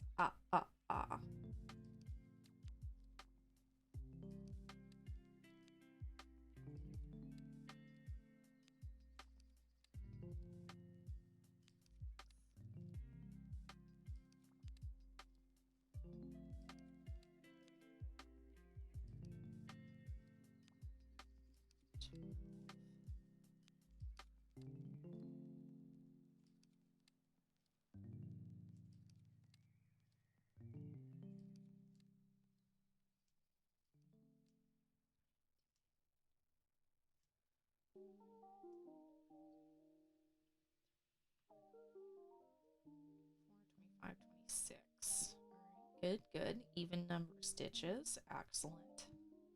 Still spinning Tour de Fleece. If you guys are spinning Tour de Fleece, what's your goal this year? Do you have a certain number of braids or a certain number of ounces or yards? What goal did you set up for yourself?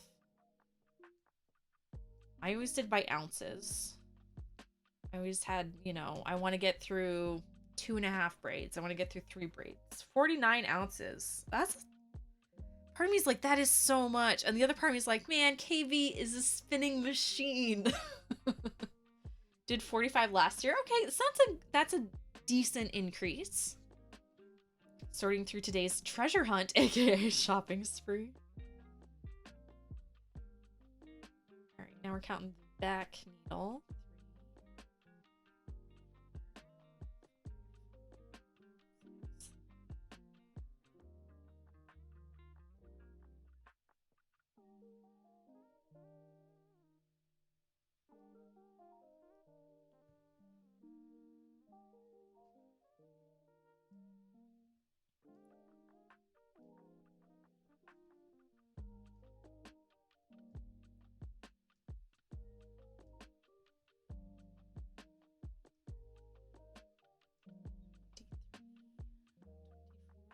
25, 26. Perfect.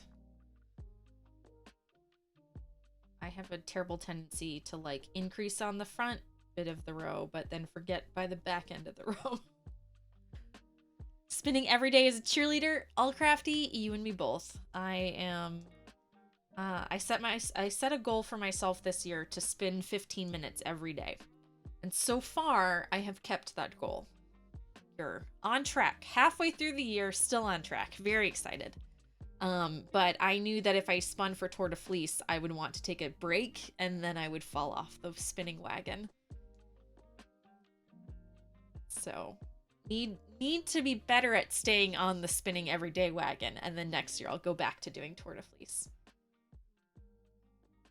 Because my goal was to increase my consistency, and not only my consistency within the spin, but from spin to spin. So I've been trying to spin like every other spin is a different fiber type, but they've all for the most part been fingering weight because I am a whore for fingering weight yarn.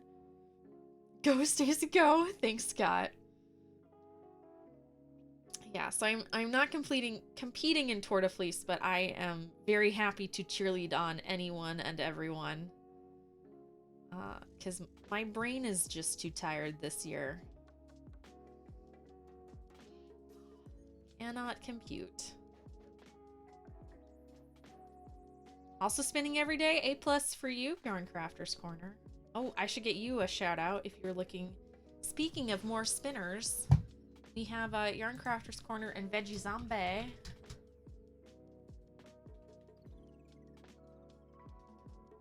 But it only works if you spell it right. There we go.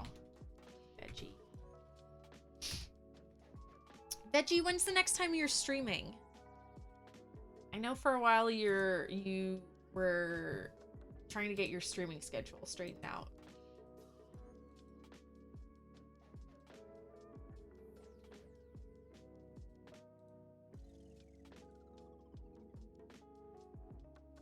There were life events happening.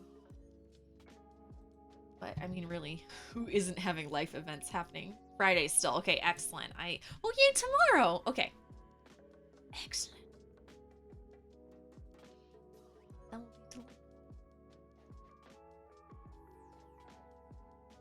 Missed the first half of your goal comment. Oh, I did. Thank you. Finishing a braid of tease water. Ooh, how do you like the tease water? I have not spun with that. And then seeing how much you can spin of a braid of BFL. Oh, BFL is my favorite. My favorite.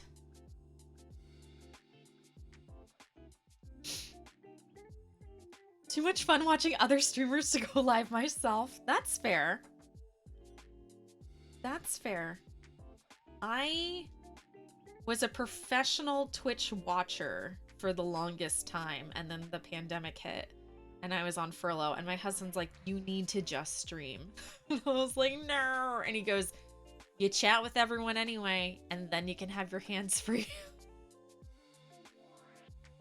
I'm like, okay, that's fair.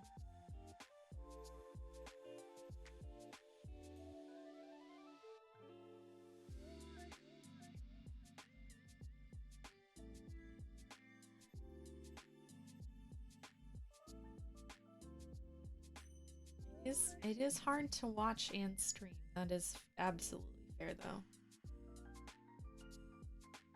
You enjoy the Tease Water quite a bit. I have not tried anything. I guess I should ask, is it if I'm not mistaken, Tease Water is often in locks? Is it combed out or is it still kind of locky? Or am I getting it mixed up with something else? That could also be entirely possible.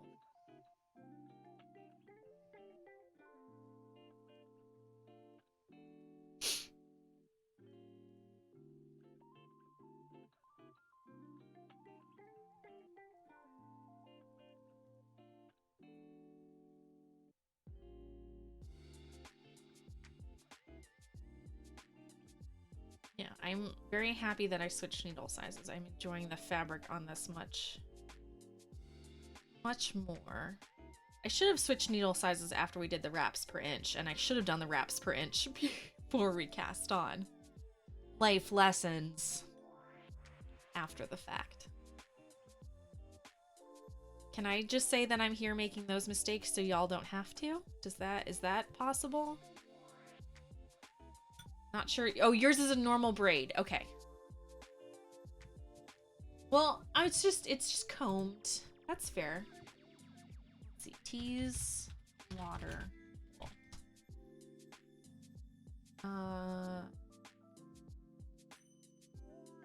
Yeah, here we go. I'm used to seeing it like this. And like sold as a bundle in locks. So that's why I haven't spun it, because I'm always so nervous about spinning locks. But if it's already combed, then you don't have to worry about it. So that's nice. The sheep are so cute. They are. Water, sheep. Show you guys how cute these little buggers are. They look like the sheep version of doggos. That's a terrible way to describe it. You know, like those doggos that look like a mop and they're running around? That's what Teeswater sheep look like. They look so cute. Little fluffs. Little fluffs.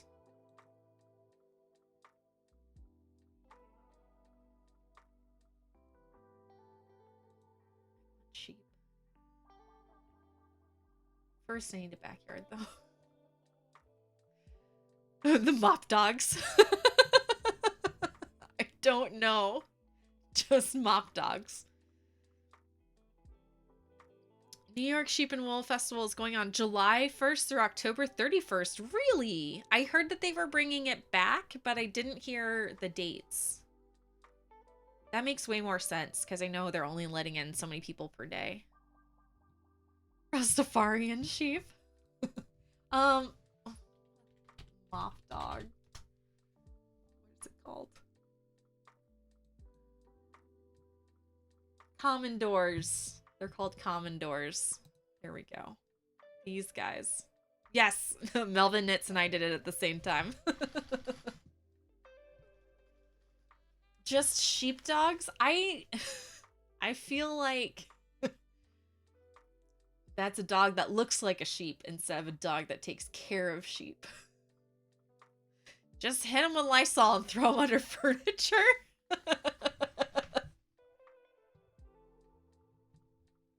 I would go in window shop. If I lived closer, I absolutely would. It was my goal to go to a fiber festival in the before times, before COVID and everything hit. But gotta build up that emergency fund back up before I go globe trotting, unfortunately.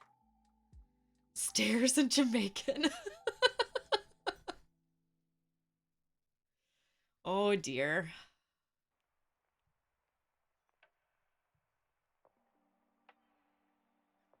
Scott's gonna cause an international incident again.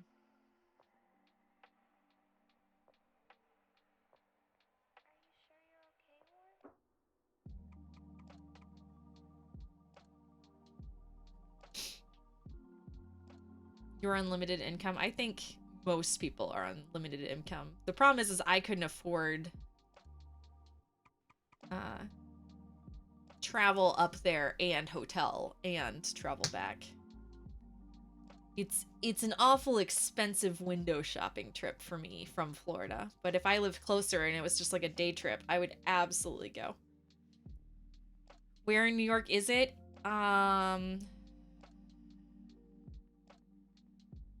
It's Rhinebeck, isn't it?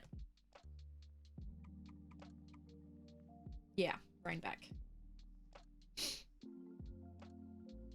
And it's usually just one weekend, so the fact that it's, you know, however many months is a big deal.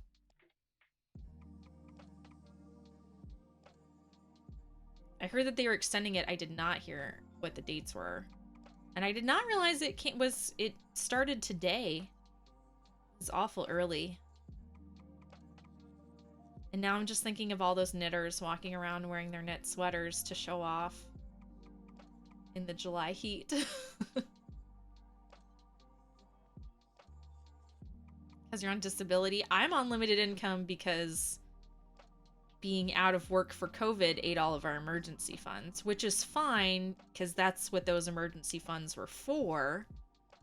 But I'm gonna have to build that back up. Gotta get my rainy day fund back up. Every time I leave a country, all the citizens see me off. And stay out.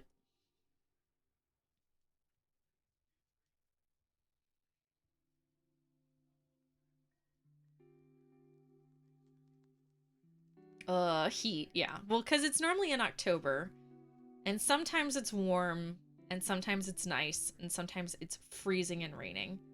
And, you know, like October. And the big thing is everyone, it was always tradition, everybody knit a sweater for Rhinebeck. So now I'm just thinking of, like, what if you had knit all these fancy clothes during the pandemic and you couldn't wait to show them off and you're standing there sweating.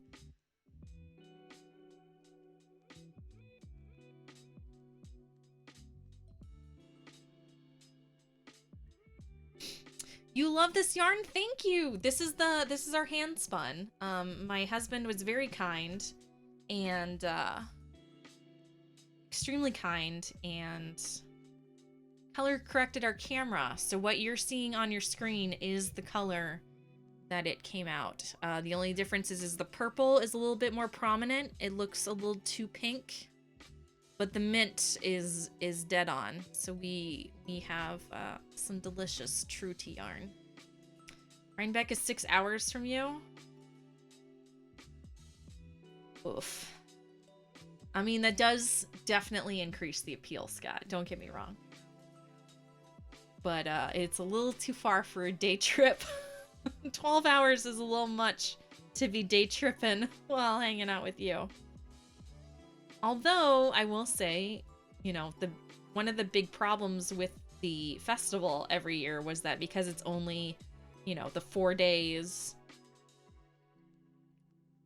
everything in an hour radius is immediately booked as soon as they announce the dates for it. And traffic is horrendous, and it's always just booked.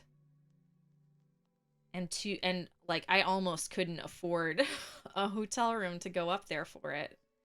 When I was looking in at the beginning of 2020. So I wonder how stretching it out to be multiple weekends will be, and I wonder how it will be moving forward. They'll have any learnings from it, per se. Guys, just a reminder, if you are hanging out new to the channel or not, and you have any questions about what the heck I am doing with this knitting, or questions about spinning, please let me know, because the gang's all here tonight. So even if I don't know the answers, I guarantee you someone in this channel does. It is a party in her, which is delightful. It's expensive to get in and you pay at the door. Yeah. Yeah. It is just a very expensive fiber festival to go to. The Kentucky Sheep and Wool Festival is the one that I really want to go to. Was the fiber festival I had my eye on, because Kentucky is just a day of travel away, so it's only 1 day of driving instead of 2 days of driving, which makes it easier. And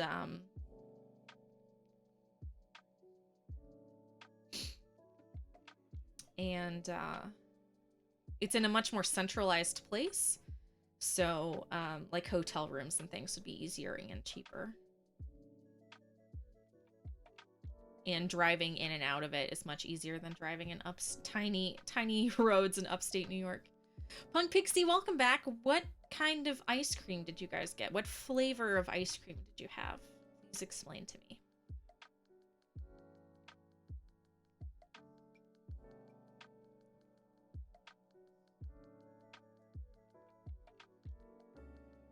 You ever go to it? I drive 6 hours to see you. Scott, if I'm already in upstate New York, I am definitely coming to see you and Cooper. First of all, I need to meet that dog if I'm already in New York. That's not how that works. I have to go say hi to your babe magnet.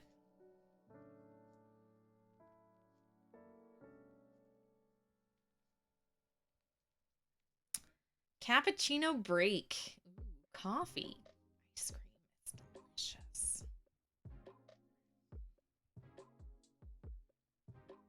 Coffee ice cream is the perfect afternoon snack for an afternoon coffee. Afternoon ice cream. Oh, jeez. That was almost not a sentence.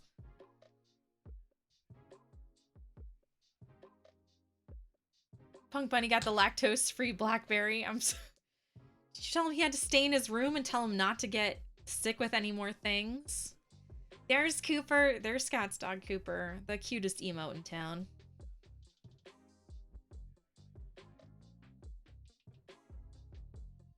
$35 degrees Celsius.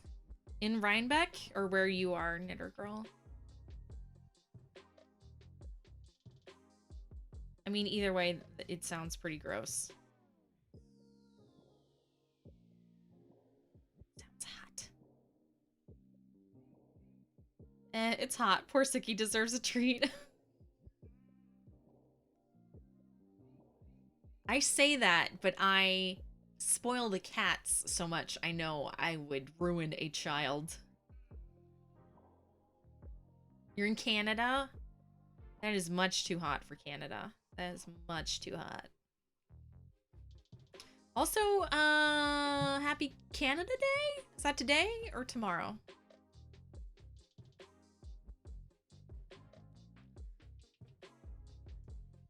Coke coffee crap?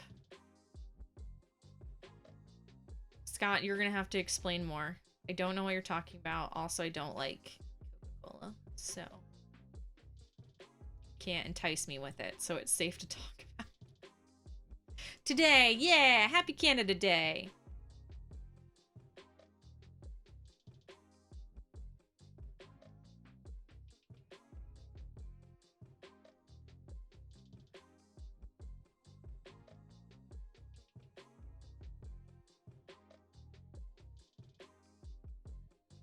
Well, see what the 4th of July weekend will be like. It'll be very interesting, I am sure. We're under fire watches, but it rained for literally the last week straight, so I'm pretty sure everyone is buying all of the fireworks right now. It's Coke with coffee in it. Why? That's the appropriate response. But why? I drove to New York, it would take me about a week to get there. It would take me 2 full days of driving because it is 12 hours without traffic to Washington, D.C. And then it's another, what, 6 hours of driving to New York? especially upstate New York. I have no idea. If I wanted coffee, I'd drink my coffee. I think it's just all of the caffeine.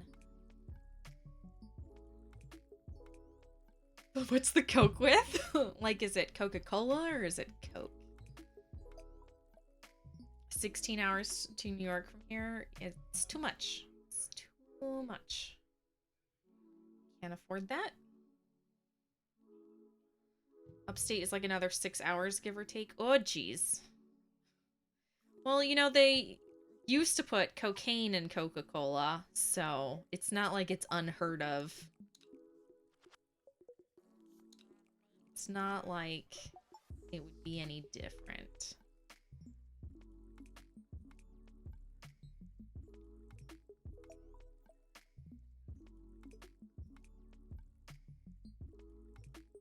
Upstate is another 6 hours if you're in 5 boroughs. Okay. I was gonna say, because I've driven from Washington, D.C. to New York City, but I haven't driven to upstate past Jersey.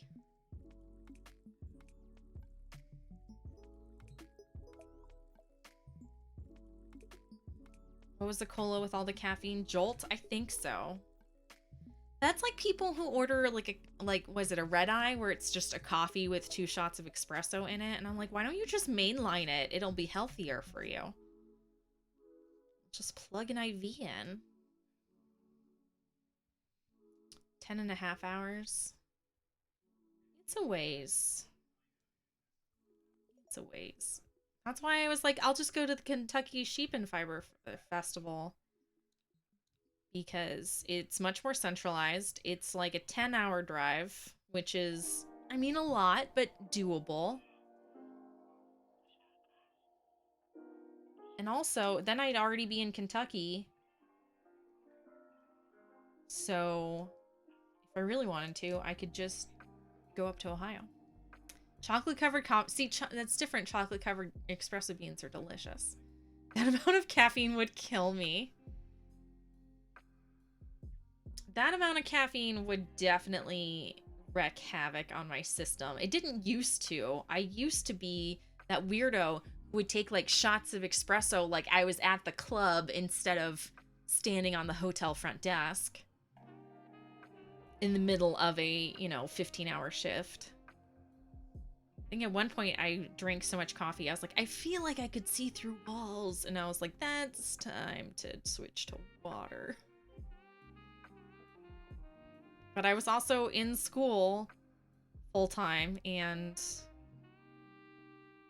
see. At that time, I was only working a full-time job and a part-time internship. Now coffee's a luxury. Stacy drank poop coffee. Scott sent me poop coffee, and I drank it. It's true.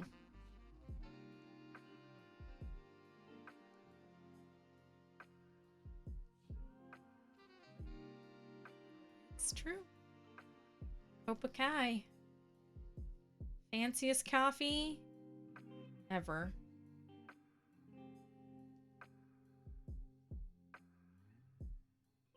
With the bearded one and Damien.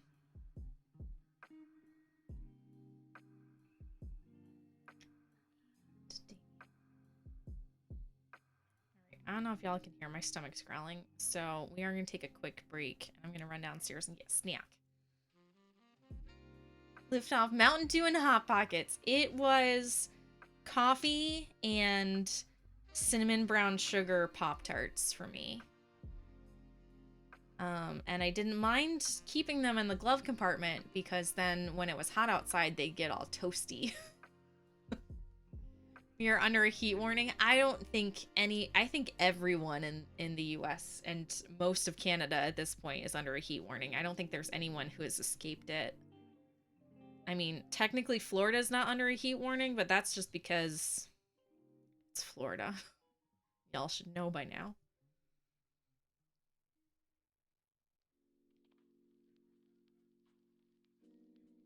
Like Florida and Texas are like, y'all know what you got into when you moved down here. I still live on Mountain Dew. I don't drink soda anymore. I don't like the taste of it. I'll have ginger ale if I'm sick. Or mixed with Jameson. Jameson and gingers are delicious. I'll have ginger beer mixed with things. I'll have tonic water mixed with things. And then I'll have club soda for mojitos. And that's about the only carbonated beverages apart from beer that I consume. I don't miss it.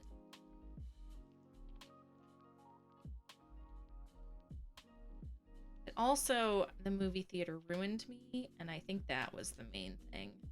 Not that I really liked soda before I worked at the movie theater concession stand in high school, but coming home every day, every night, covered in popcorn butter, salt, and then my shoes would just be like soaked in soda from when people would spill it or have to dump it out. Especially the bottom of my shoes was just forever sticky. Like to the point to where the shoes lived in the garage. They were too gross to bring inside. Rain just came through, dropped us to 75 degrees. We will be lucky if we hit 75 tonight. Drank one the other day and my heart almost vibrated out of my chest, so I'm good. Now I drink coffee as a luxury, not a necessity, and that's nice. That's much more delightful. Ginger beer. Yeah, ginger beer is delicious. But I don't like it plain. I like it mixed.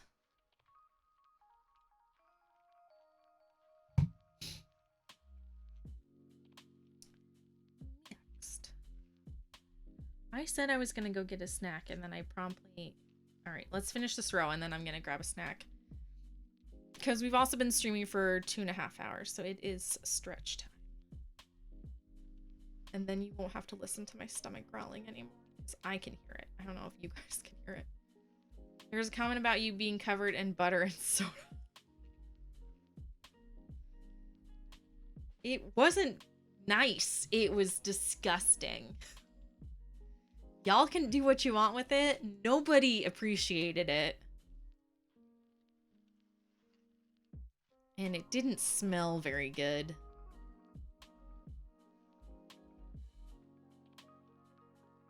Just saying.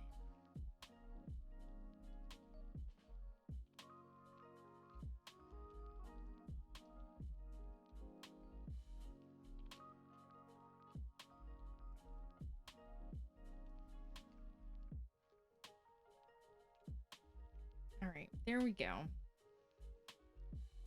Row complete. Boop. Here we go.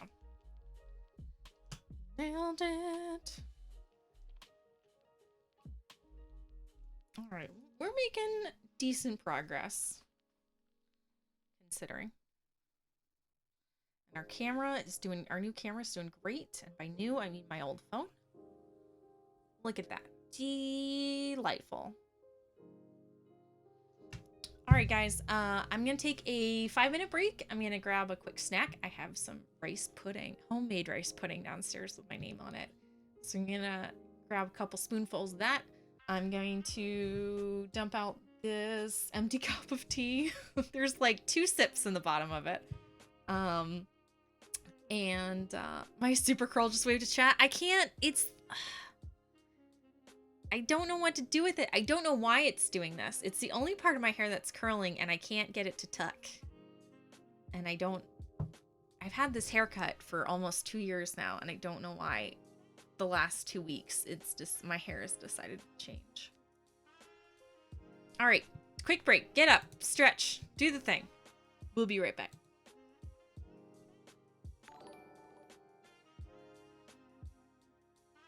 Fire Starling, thank you for the follow. Thank you for being here today.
Hey guys, thanks for hanging out. I hope you got up and stretched somewhere over that rainbow. Hello. How are you this evening? Thanks for coming in and sticking around, even though we were on a break at the time. We were on a break. We are knitting our hand-spun yarn into socks. Oh, excuse me. Eat that rice pudding a little fast.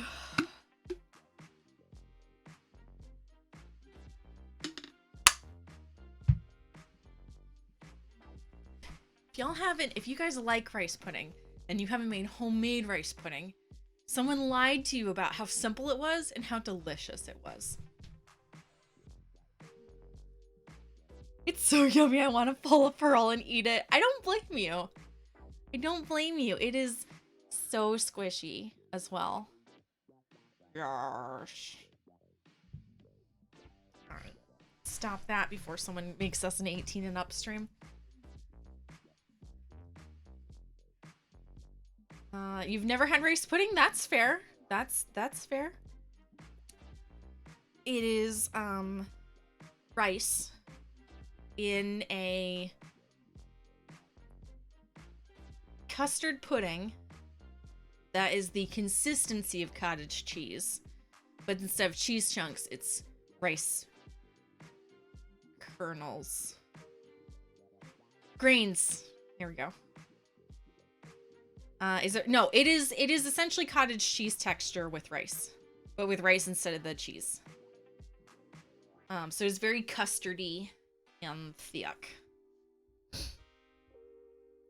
Make it in the slow cooker, and there's so much of it. I make it on the stove, and it's about, I do a double batch, which is about 5 cups. So it's enough for like me to make, because of course my husband doesn't like it because it's delicious. He doesn't like delicious things. It's enough for me to like make and then have like every evening for the week. Or every day as a snack. You feel like you're spinning cotton candy pink. KB, I know exactly how you feel. I've spun every color of cotton candy. Can confirm. You can't stand thick, bitty stuff, yet you love rice pudding. It doesn't have to be... I know what you mean. Rice pudding is, especially if you make it yourself, it's one of those things to where you can change the consistency to match how you feel. Rice pudding was a Christmas staple up here in the frozen north? Yes. Rice pudding and bread pudding. Hell's Gate. Thank you for that follow. Thank you for being here today. I'm out of breath because I just huffed it, though. You need to take a hot second.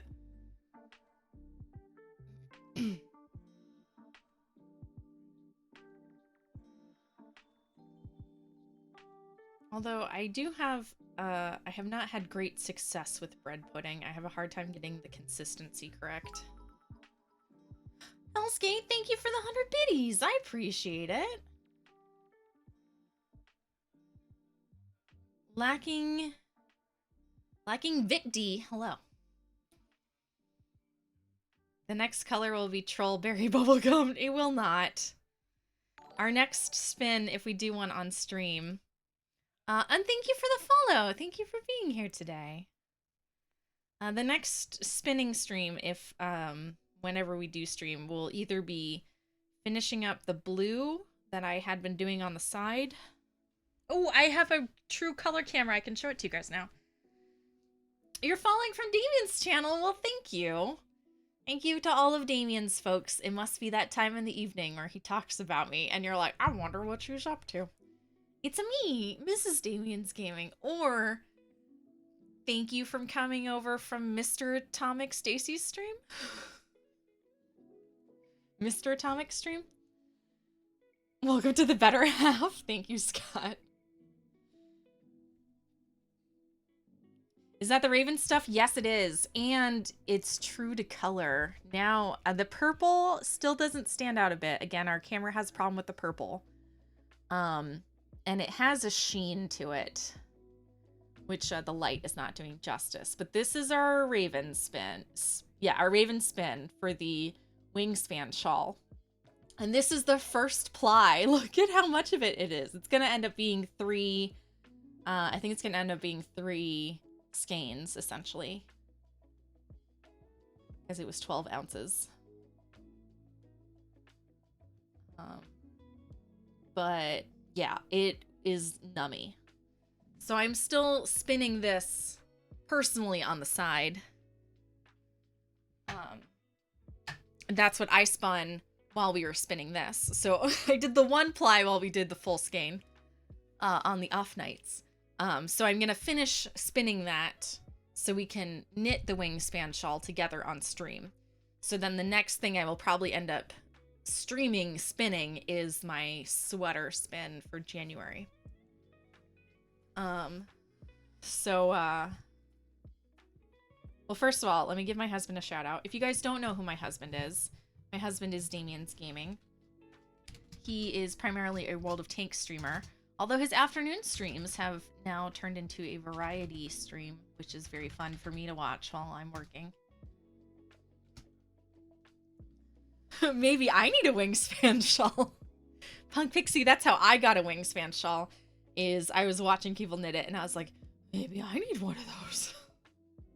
Now I have started to accumulate a wingspan shawl. The beginning of a wingspan shawl. But this past year for my birthday, I knit a sweater just for me because my birthday's in January, right after the holiday. I'm still knitting it. I will finish it before the end of the year. I'm making very good progress. We'll finish it. But my dream has been to spin and knit a sweater for me. Dream. That's why I got into spinning. Although I didn't know along the way, I really just wanted to make hand-spun socks.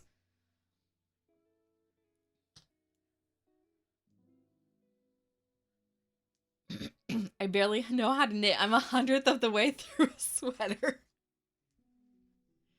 Oh, that's right. You're not a knitter. The wingspan shawl might be a bit ambitious. Totally doable, though. Totally doable. If you have the determination. Not that I've knit one before, but all knitting is doable if you have enough gumption. And patience. One of those I lack. You've got 2 wingspans in progress. Ooh, 1 rainbow and 1 black. Yes. The 2 best colors. I mean, not for knitting with. Knitting in black is the worst thing ever. But the black one's gonna be bomb. Not for the first time, I wondered if it would be worth knitting things in like a white or neutral and then dyeing it black instead of knitting in black yarn. Because I do most of my knitting in the evenings. So black yarn at night is like my mortal enemy. For reasons. Did I knit that last row incorrectly? No, I just missed an sold it here. You might dye yours. I feel like I would get more enjoyment not knitting it out of black. I mean, I don't know how easy the navy will be to see, but I feel like it might be a little better. You could always do a red and over dye it. Ooh. The problem is I do a red one and I like the red too much. And then I never give it up. Dye the yarn first, then knit. There you go. Knitting in black yarn in the dark is impossible. Especially for anything small or intricate, like the wingspan. But anyway, when I first started spinning, the goal was to spin and then knit a hand-spun sweater. So I think next year it may become a reality. Hopefully. We'll find out. We shall see. Alright, so since I missed the last stitch on the last row, I am going to count again and see where we're at. I don't know if you guys can tell. You can see it better on this side. How it's getting subtle hues hue shifts where we changed colors. So there's a bit of the purple, and then the green, and then the pink. And this is also where you can see that the purple and pink look different in real life, but on the camera they both look kind of pink. So even though it's all the same and you can tell, and it's all kind of marled and variegated, you're starting to get some of those color shifts, and I'm very excited. It looks very nice. It's all coming according to plan. Excellent.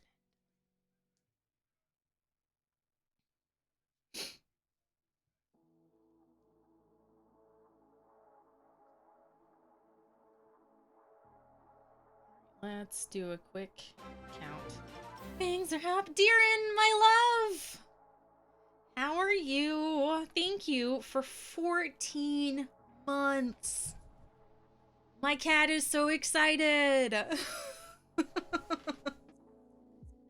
Deerin, how are you? How is the World of Tanks? No, not World of Tanks. How is World of Warships treating you? How is Canada? Happy Canada Day. Speaking of Canadians, here's one right there. Come here. Yeah.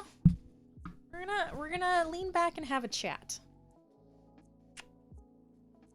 What's the matter? You're all wound up. Nope, not desk time. Mama time. You came up here. Canada is hot. Everywhere is hot. So much hot everywhere. Deerin, you have kids. I'll make this joke again for you. Tropical Storm Elsa is on its way. Florida is in the cone of shame. And if Hurricane Elsa hits Walt Disney World, I will never let it go. I will be mad forever.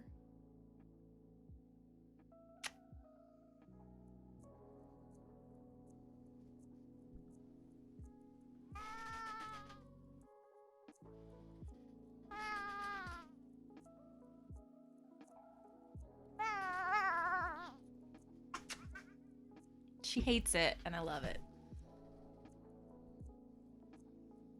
OMG, the puns.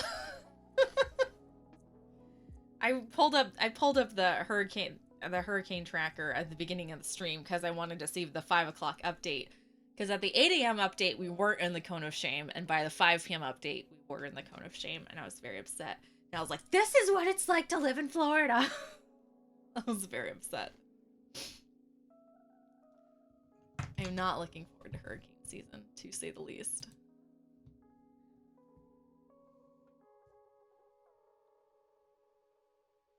It's warmer here than in Florida, but I bet it's more humid here. Especially because it's raining outside. It's been raining all week. But I love it, so I am not complaining. All right, hang on. I said I was going to count. 1, 2, 3, 4, right?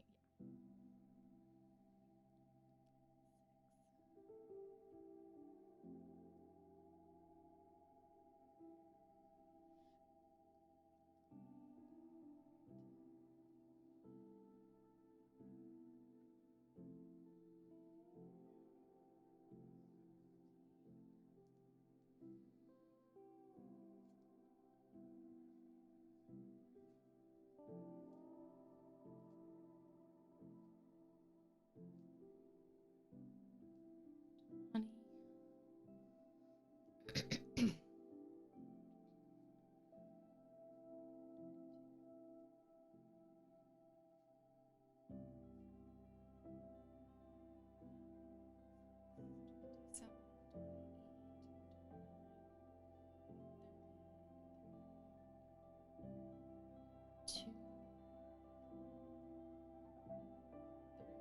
34. We are almost there. Hot dang. Of course, Florida is in the cone of shame. It's supposed to be the cone of uncertainty, but we all call it the cone of shame. Gonna lurk for a bit, watching a movie via Discord. Aww. Hope you two have a lovely evening. And thank you again for the sub and for stopping by and for being absolutely adorable. If there are World of Tanks fans out there, you guys should follow Deerin. She does World of Tanks and World of Warships. And is really stinking good at both of them. So if you want to see a good tank player, go watch Darren. She's quite excellent.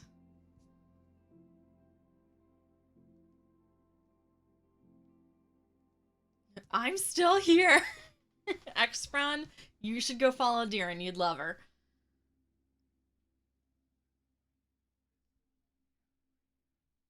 You'd love her.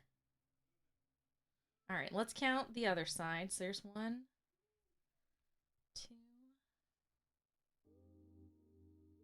3.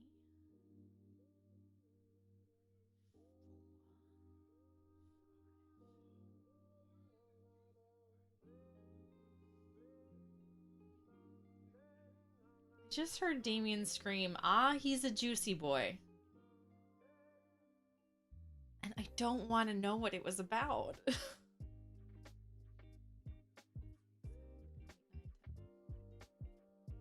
I'm a juicy boy.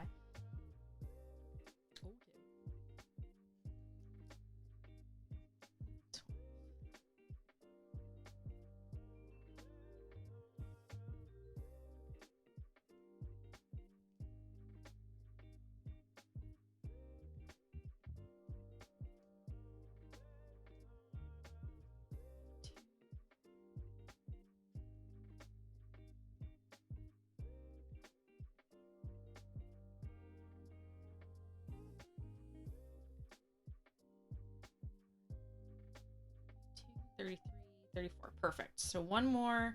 So knit round, an increase round, and a knit round, and then we'll be all set. Goose must have joined him. Probably something like that. I don't know. When all the boys get together, they say the most inappropriate things, and then I make an inappropriate comment, and somehow I'm the dirty one. Whatever.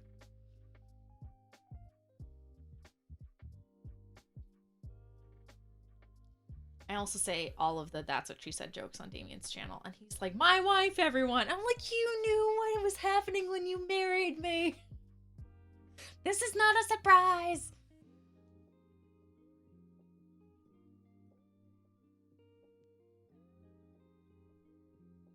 He also goes, "Hey everybody, go check out my wife." That joke never gets old. For either of us, really.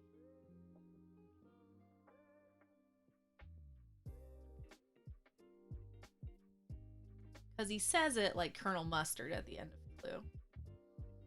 "I'm gonna go home and have sex with my wife."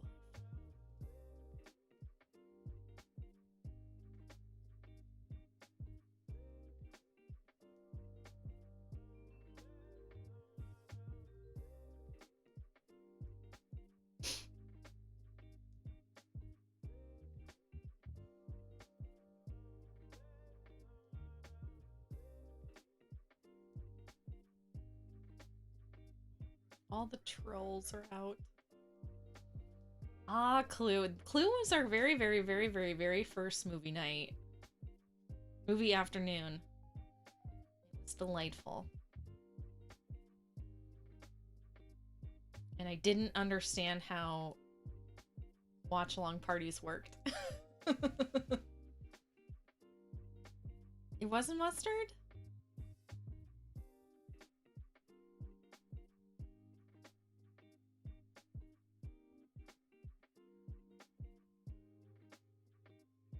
Oh, it would no. It wasn't. There's Colonel Mustard. So and he wasn't the colonel. There's Professor Plum. He wasn't the professor. Mr. No, it wasn't Mr. Green.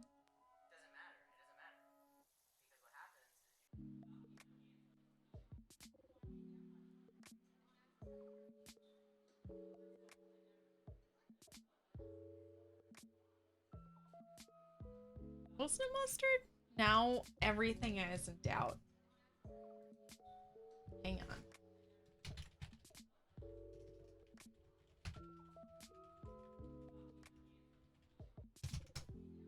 This could be a very not safe Google search. Oh, it was Mr. Green. You're right. You're right. You're right. You're right.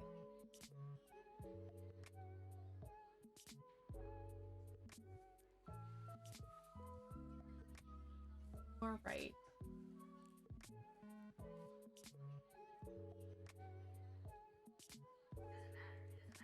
Getting all my actors mixed up. All right. Thank you for keeping me straight. You are correct. Was Mr. Green. You watched the other day or else I wouldn't have remembered that.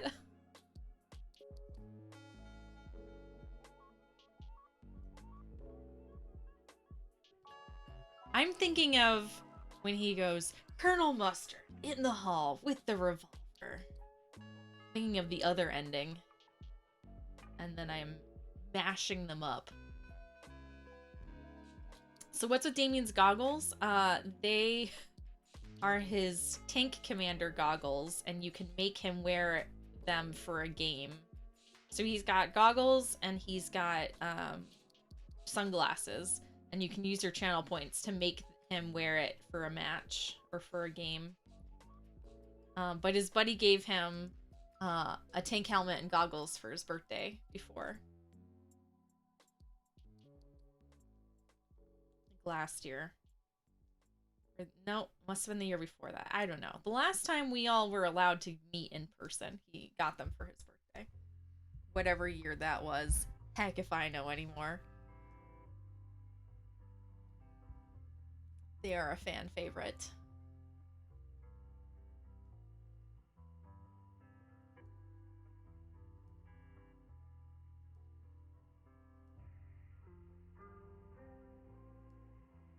It's especially fun when he's doing other things and he forgets to turn off the redemptions, and then someone redeems it and he has to wear like the tank goggles while playing Sea of Thieves or while having the talk show.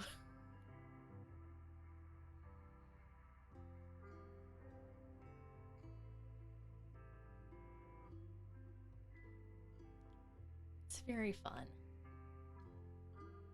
Also, he can't, there's no peripheral vision, so he has to do the Batman where he has to turn his whole body to see, which is also very entertaining, but mostly just for me because I'm my husband's biggest troll.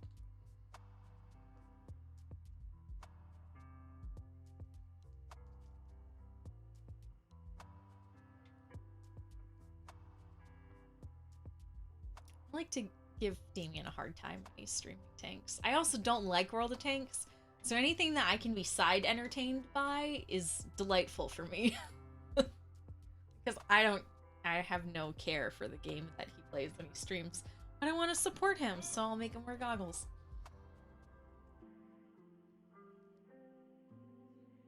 And he's just in the other channel, he's in the other room screaming. I mean, technically he is in the other channel. He just won.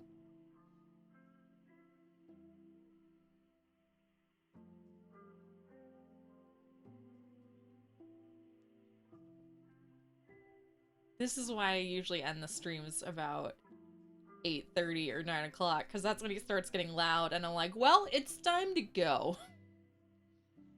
But I'm gonna finish this toe and knit a couple rounds. Dang it.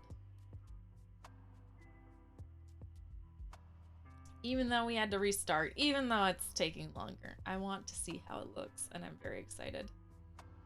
And then we'll be in a really good spot for a Saturday stream, because at that point we'll just be hanging out and knitting all stream. Delightful.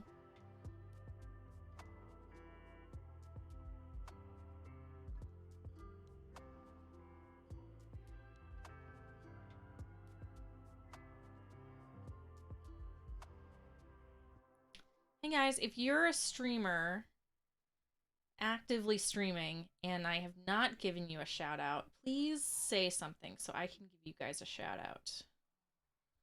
Because there are a ton of cool streamers hanging out.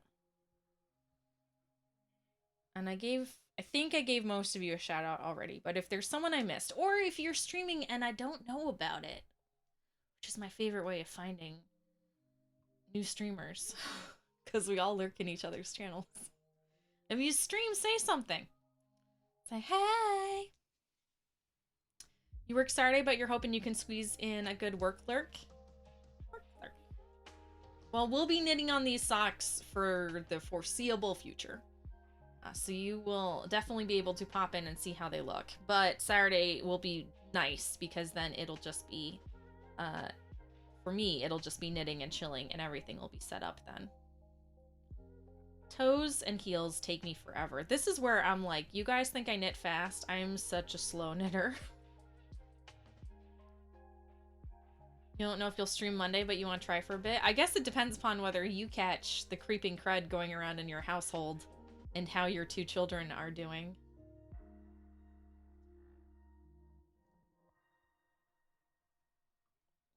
Goodness knows you've got a lot going on, Funk Pixie.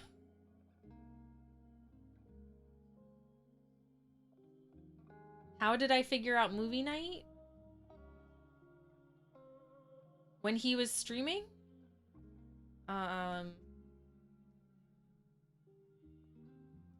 That was easy because I just, I put myself on mute and closed the door. Or do you mean how did I change the settings to get the show to work?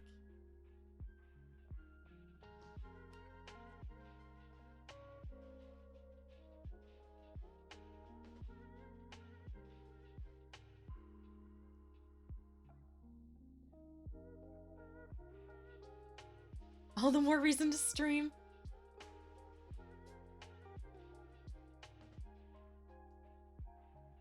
I mean, it does make work go more fun. It does make it nicer. All right, so we should be at 72 stitches. I think this is a 1.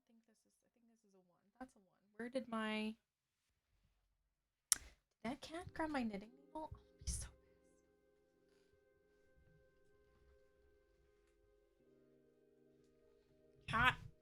Cat did grab my knitting needle.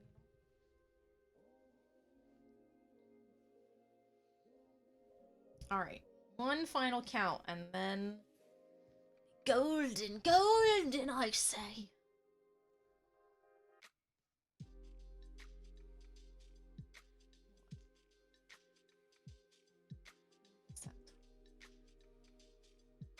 One.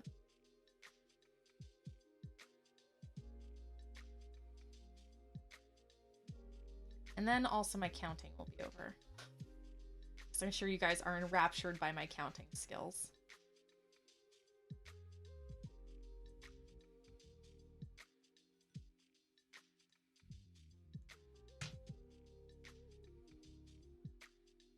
Good kibbutz.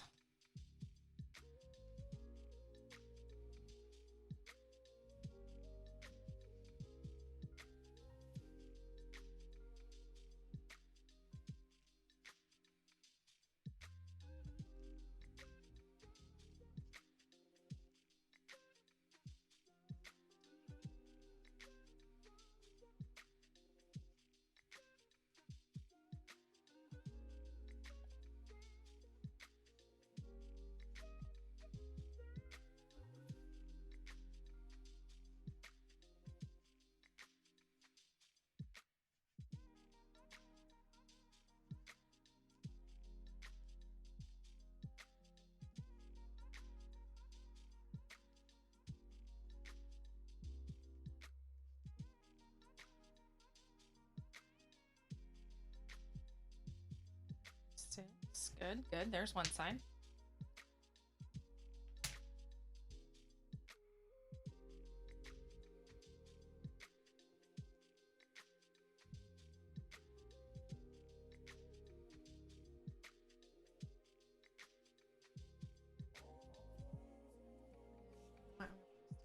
Just in case.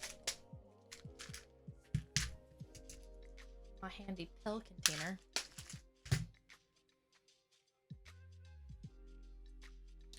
It's 36.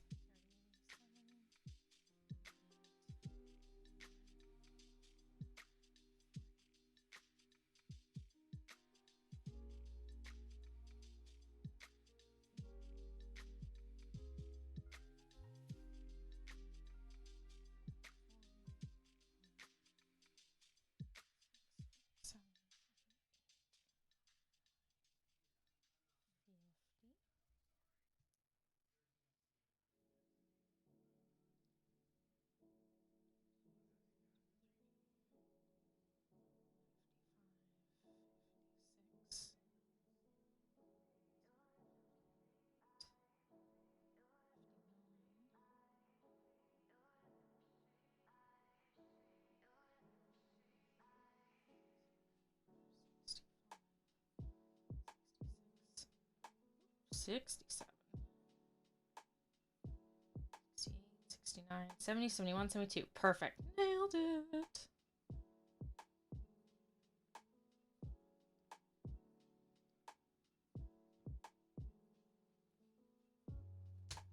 Excellent. Excellent.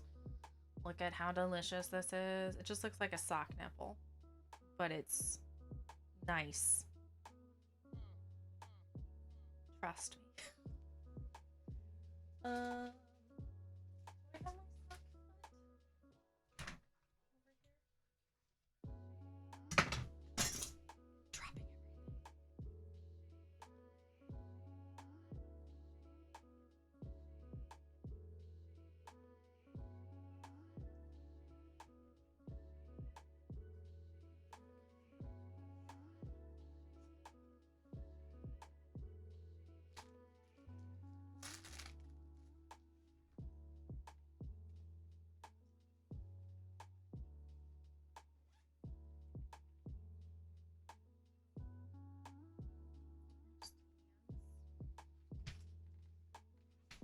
I don't know where I put my little sock cutout.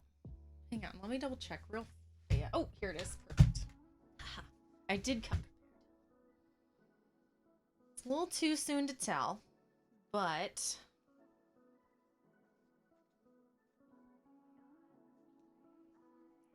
that looks real nice. That should be just wide enough. I don't think I'll need to do, yeah, and this is quite stretchy. I don't think I'll need to do the extra stitches. I think this looks just good. Oop. Thanks, KB. I'm real excited.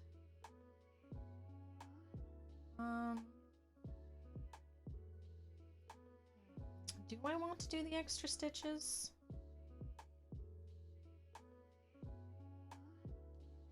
Let's double check one more time, right? Cut twice, measure once, something like that.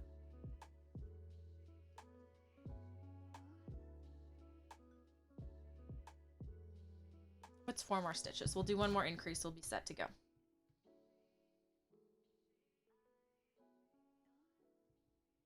Just because these are on the smaller needles, I want to make sure it fits real good.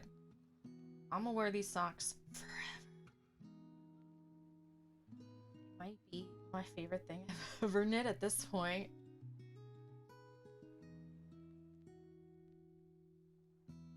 I haven't even finished knitting them.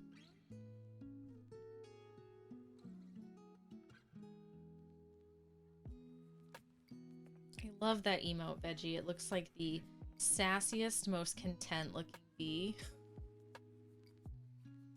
Yeah!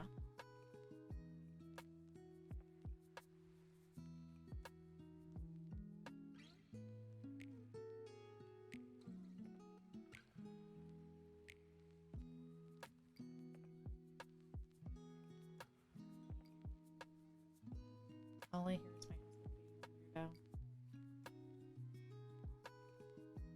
But at least he's having a nice time.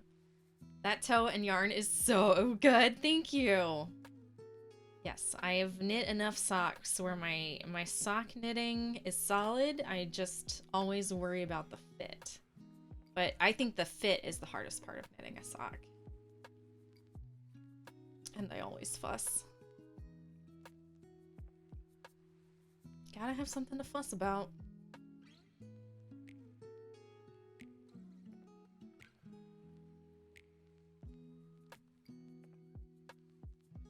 Should be sending out my thing Monday. Heck yeah.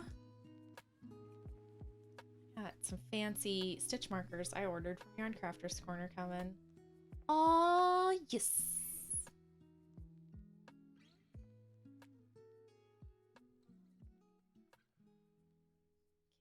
Cannot wait. Gonna mark all the stitches. So much progress. Just like that.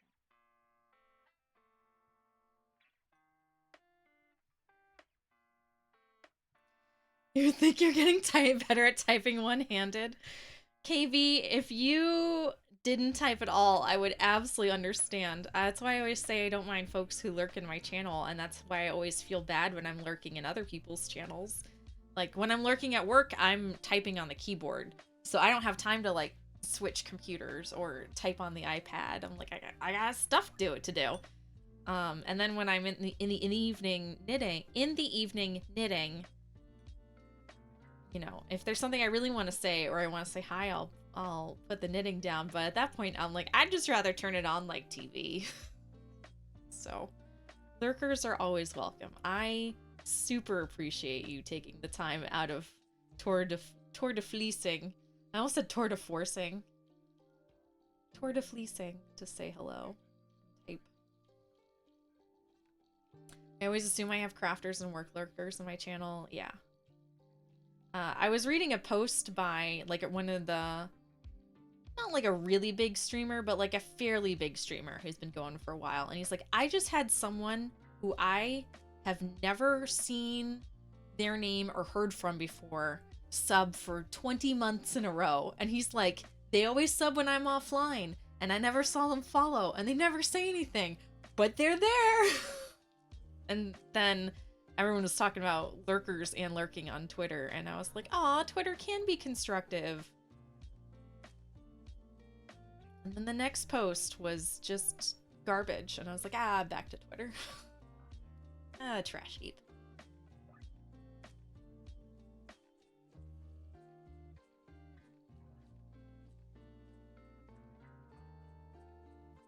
Who am I kidding? I sit around and talk to myself whether you guys talk back or not. It's just nice to know that someone is out there.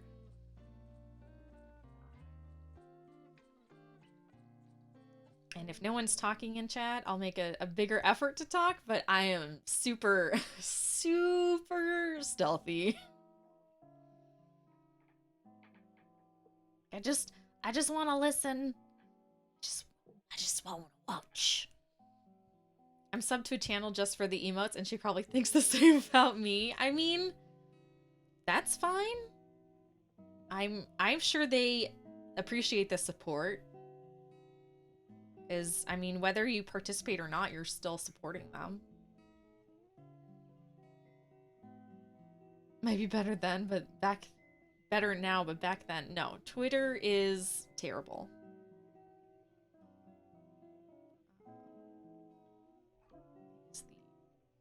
Garbage pile of humanity when it comes to social media. I try and make it so like I only follow people who don't make it seem like such a trash heap, or at least are very amusing to me. But the problem is like then if they favorite, the problem is now Twitter tells me like every time someone like favorited someone else's post or retweeted someone else's post, I'm like, I don't want to see other weirdos. I only want to see the select weirdos I picked. Like, there was a streamer I really wanted to follow and support, and I liked that he posted on Twitter when stuff was happening, and then he was constantly, like, favoriting booby pictures, and I'm just like, if I wanted to see cleavage, I'd go to the bathroom. I'm good. Unfollow. Who let out the secret that lurking is good? Umber Hulk, no one let it out. I just undid it. I just been doing it. No regrets. Some days I'm just out of words.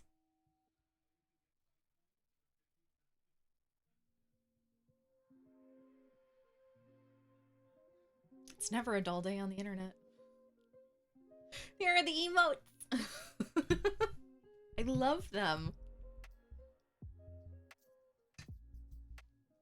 They are pretty cute. No one let it out. Everyone just decided that we were either busy or we just didn't feel like talking. I don't even watch TV anymore. Like, I'll just throw something on Twitch. All right, so there's the end of our increases, plus our one knit row. So get a pink stitch marker.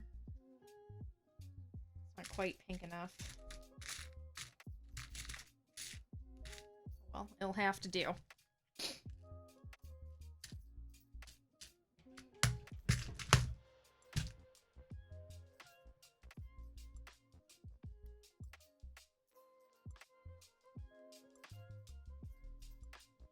Mark this ditch. That way when we are measuring on our second sock where the toe ended and how long the foot was before the heel, be all set. I've never been a TV watcher, but I love me some Twitch. There are certain things that I enjoyed watching, but not really anymore. Like, I used to watch Survivor constantly for like the first embarrassing a long amount of time, like what, 10 years? American Idol, that was all, you know. But it was also all like while I was growing up and everyone was talking about it at school and everyone that I worked with was talking about it. Like all stuff that was very socially relevant. I guess the equivalent to that now would be like Disney Plus with the new stuff coming out, or like Game of Thrones where you'd watch the new episode and talk about it all week. But it's always like only one show at a time I'm really interested in. And a lot of times I'd rather just wait and then binge it. Like Schitt's Creek, I am super the last person to find out how good Schitt's Creek is. And that's fine. I don't want to be on a schedule anymore. All the cool kids are here. That's true. It's very true.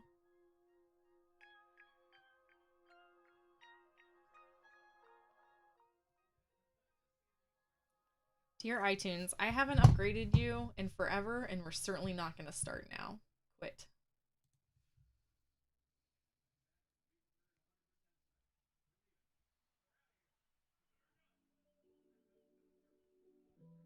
Do a couple more rows, and then we'll probably call it a night. Now that we're on the foot, it will go much faster. Thank goodness.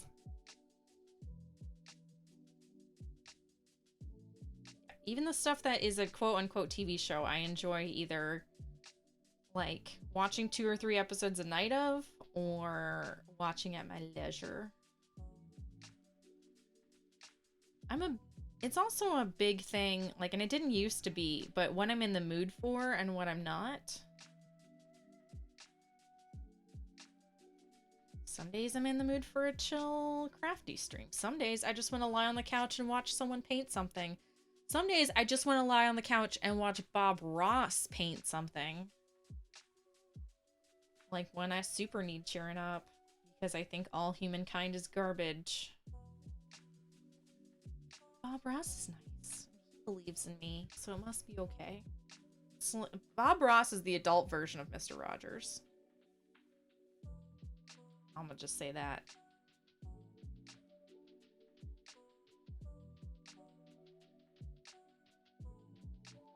Tuck that tail in. Won't weave it in later. It's much easier to weave in after you have most of the foot done. Whoever started the Bob Ross channel is an absolute genius. Yes. I also adore most of chat in the Bob Ross channel because it's like chance of cabin, chance of fence.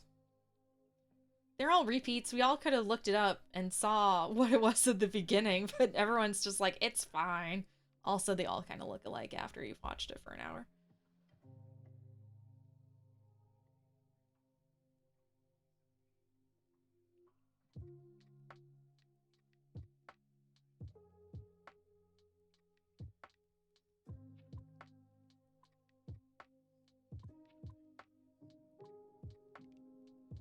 Do really enjoy when like new games come out, watching people play it on Twitch. Something I never thought I would get into, but I really enjoy that. That Spiritfarer game, which I am addicted to. Play it in bed at night. It makes me so happy. Was watching a streamer play that, and I was like, I can't believe how pretty this game is. I need it in my hands. Who knew? It was a happy accident. Oh no.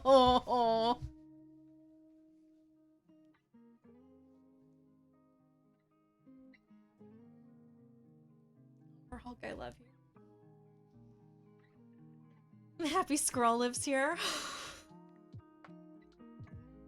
I especially like it because he used to rescue squirrels, so I especially liked it when he would bring in like a baby squirrel and then be like, all right, you can take this, we got paint.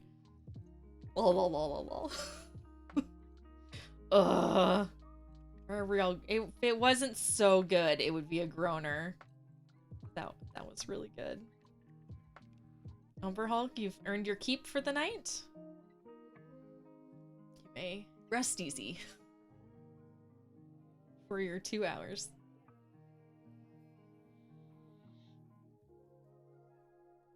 Umber Hulk, didn't you have a job interview? Did that happen yet? Am I getting you confused with someone else?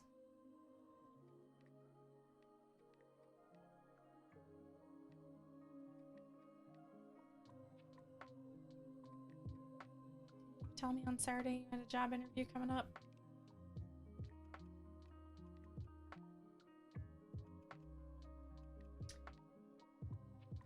You guys don't know this, and you can't hear it.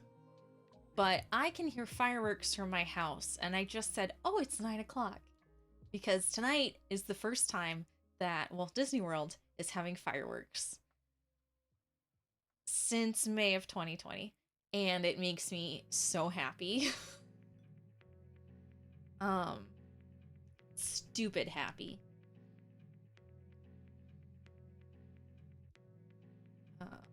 It was really disturbing the first like 2 months when I didn't know what time it was. Because it's always it's always nighttime fireworks at 9 p.m. Here in Central Florida, and we've always lived near a theme park. Multiple theme parks at different times, but always near a theme park. So it was always, oh, there's fireworks, must be 9 o'clock. It's very weird not having it at first. And tonight's the first night it's back, and I am very happy. They did fireworks testing at like midnight at different days the last 2 weeks. And if we go in our upstairs bedroom and upstairs bathroom window, we can see Disney fireworks because they shoot them up so high. And that was fun watching them at like midnight or 1 o'clock. I'm like, it's really coming back. And now they're back.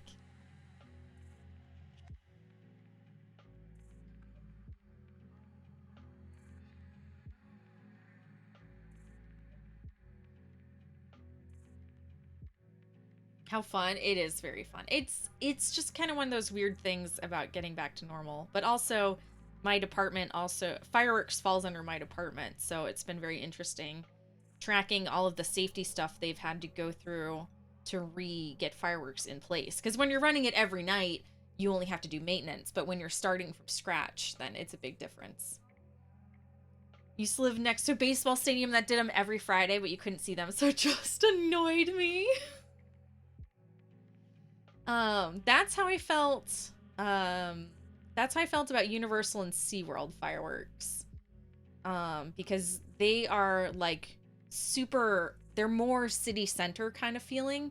And so the sound travels further, I feel, for both of those. So we could hear them, but we could never see them because their fireworks are so low, they're never above the tree line. Because you're basically standing there looking at them, and they don't want you to have to look at them. But for Disney, because they shoot them so far, like behind the castle, so that the point of view shows that they're just above the castle. So they have to shoot them so high that I can see them from my house. And then for the Magic Kingdom, Hollywood Studios ones you can't see, but they go off at when they were going off. They went off at the same time as Magic Kingdom, so it didn't matter. And then Epcot fireworks are higher, because they do them in the lagoon, and the lagoon's essentially a mile across, more or less. It's not a circle, it's an oval. So it's higher, but nothing's as high as the Magic Kingdom fireworks. Those are high in the sky.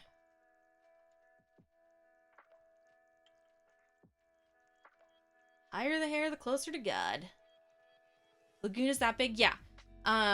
Because when you go on the Epcot Death March, wake up, we're going on the Epcot Death March today. When you go around the world at Epcot, it's like 1.2 miles to walk all the way around. And that doesn't include, you know, walking in all the shops and doing all the other stuff and getting to the lagoon.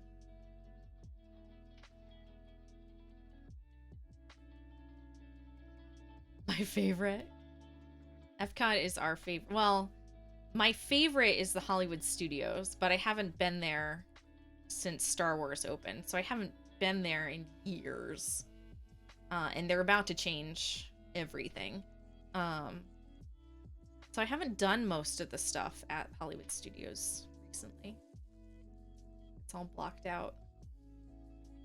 I feel like I'm caught up now.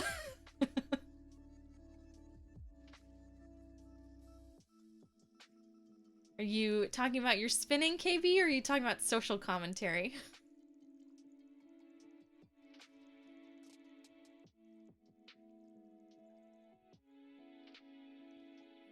I will be very excited in the fall when it gets cooler outside and all of the kids go back to school and they open up the theme park tickets for the employees again. Damien and I are very much looking forward to it, and we'll probably end up streaming or doing like a quick like pop-up hey hangout stream if that happens, but that will all be future state. And spinning, yay! Back on track for Tour de Fleece. Woo! Yeah, now we're making pretty good progress. This is nice. This is nice. Somewhere over that rainbow. I almost said over that rainbow. Somewhere over that rainbow. Hello. Thank you for being here today. Thanks for sticking around. Glad that you're enjoying the channel. I'm gonna finish this row. We're gonna show off this sock with my hands not in the way. And then we'll probably find someone to raid. And I'm probably gonna go back for rice pudding seconds because it was cool and delicious. Also, in those couple bites I had on my break, I did not put enough cinnamon in there. It's never enough cinnamon. The rice sucks it up.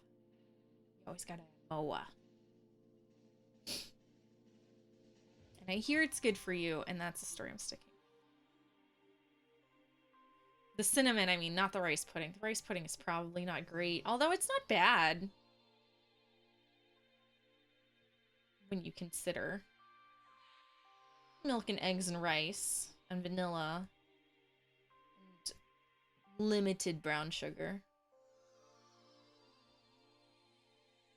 There we go. All right, so now we will be extra set up, and now getting back into the purple. So is going from like this pinky bit to this purple bit. So nice.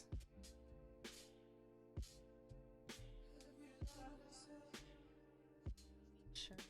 This is focus.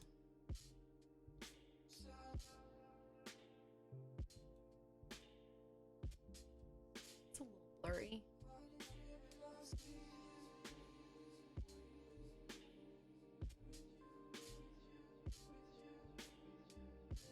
Do this.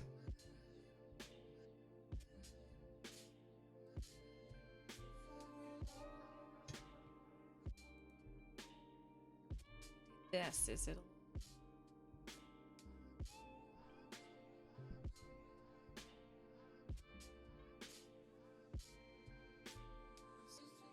It's a little better.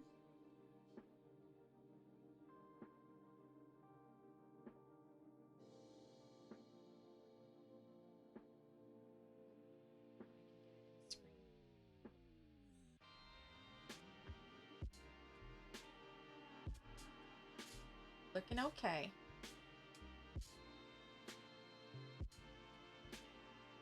I think it's also just when I have it zoomed in, it's just blurry. It's just more blown out. because I have it so zoomed in. So I think it's just easier to see close-ups when I leave it out and then just physically put it closer to the camera instead of zooming in. But I can't tell because they look the same to me. But it's different. Different to you guys. But yeah, I'm pretty happy with our new camera. And I'm delighted with this yarn. Hand spun goals. Thank you. I have worked very hard to get this far. You're about to start back up on your diamond painting. Ooh, what's your diamond painting of? That is something if I had counter space and I could leave it out a little more, I think I would get into. But with all of the cats, it's just asking for trouble. It's just asking for them to be scattered everywhere, especially with my cats. So happy. This is turning out so nice. I'm definitely glad that we switched needles. It's a much nicer a much thicker, squishier fabric. So there we go. We will start right back up there on Saturday with our hand spun. It's so weird. It's super weird. I got cat hair everywhere. Here we go.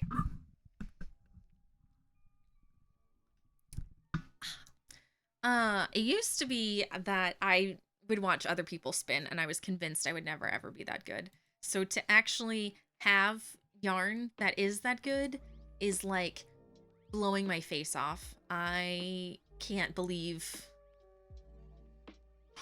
I make nice things. Usually I'm like, this is why we can't have nice things. And now I'm like, holy cow, we can have nice things. It's that curve, right? Where you're like, well, I'm kind of getting better and it's kind of getting better and it's kind of getting better. And then all of a sudden it clicks and you're just swooping off. And I finally hit my 10,000 hours. We've been talking about that at work a lot. How it takes 10,000 hours to be an expert at something.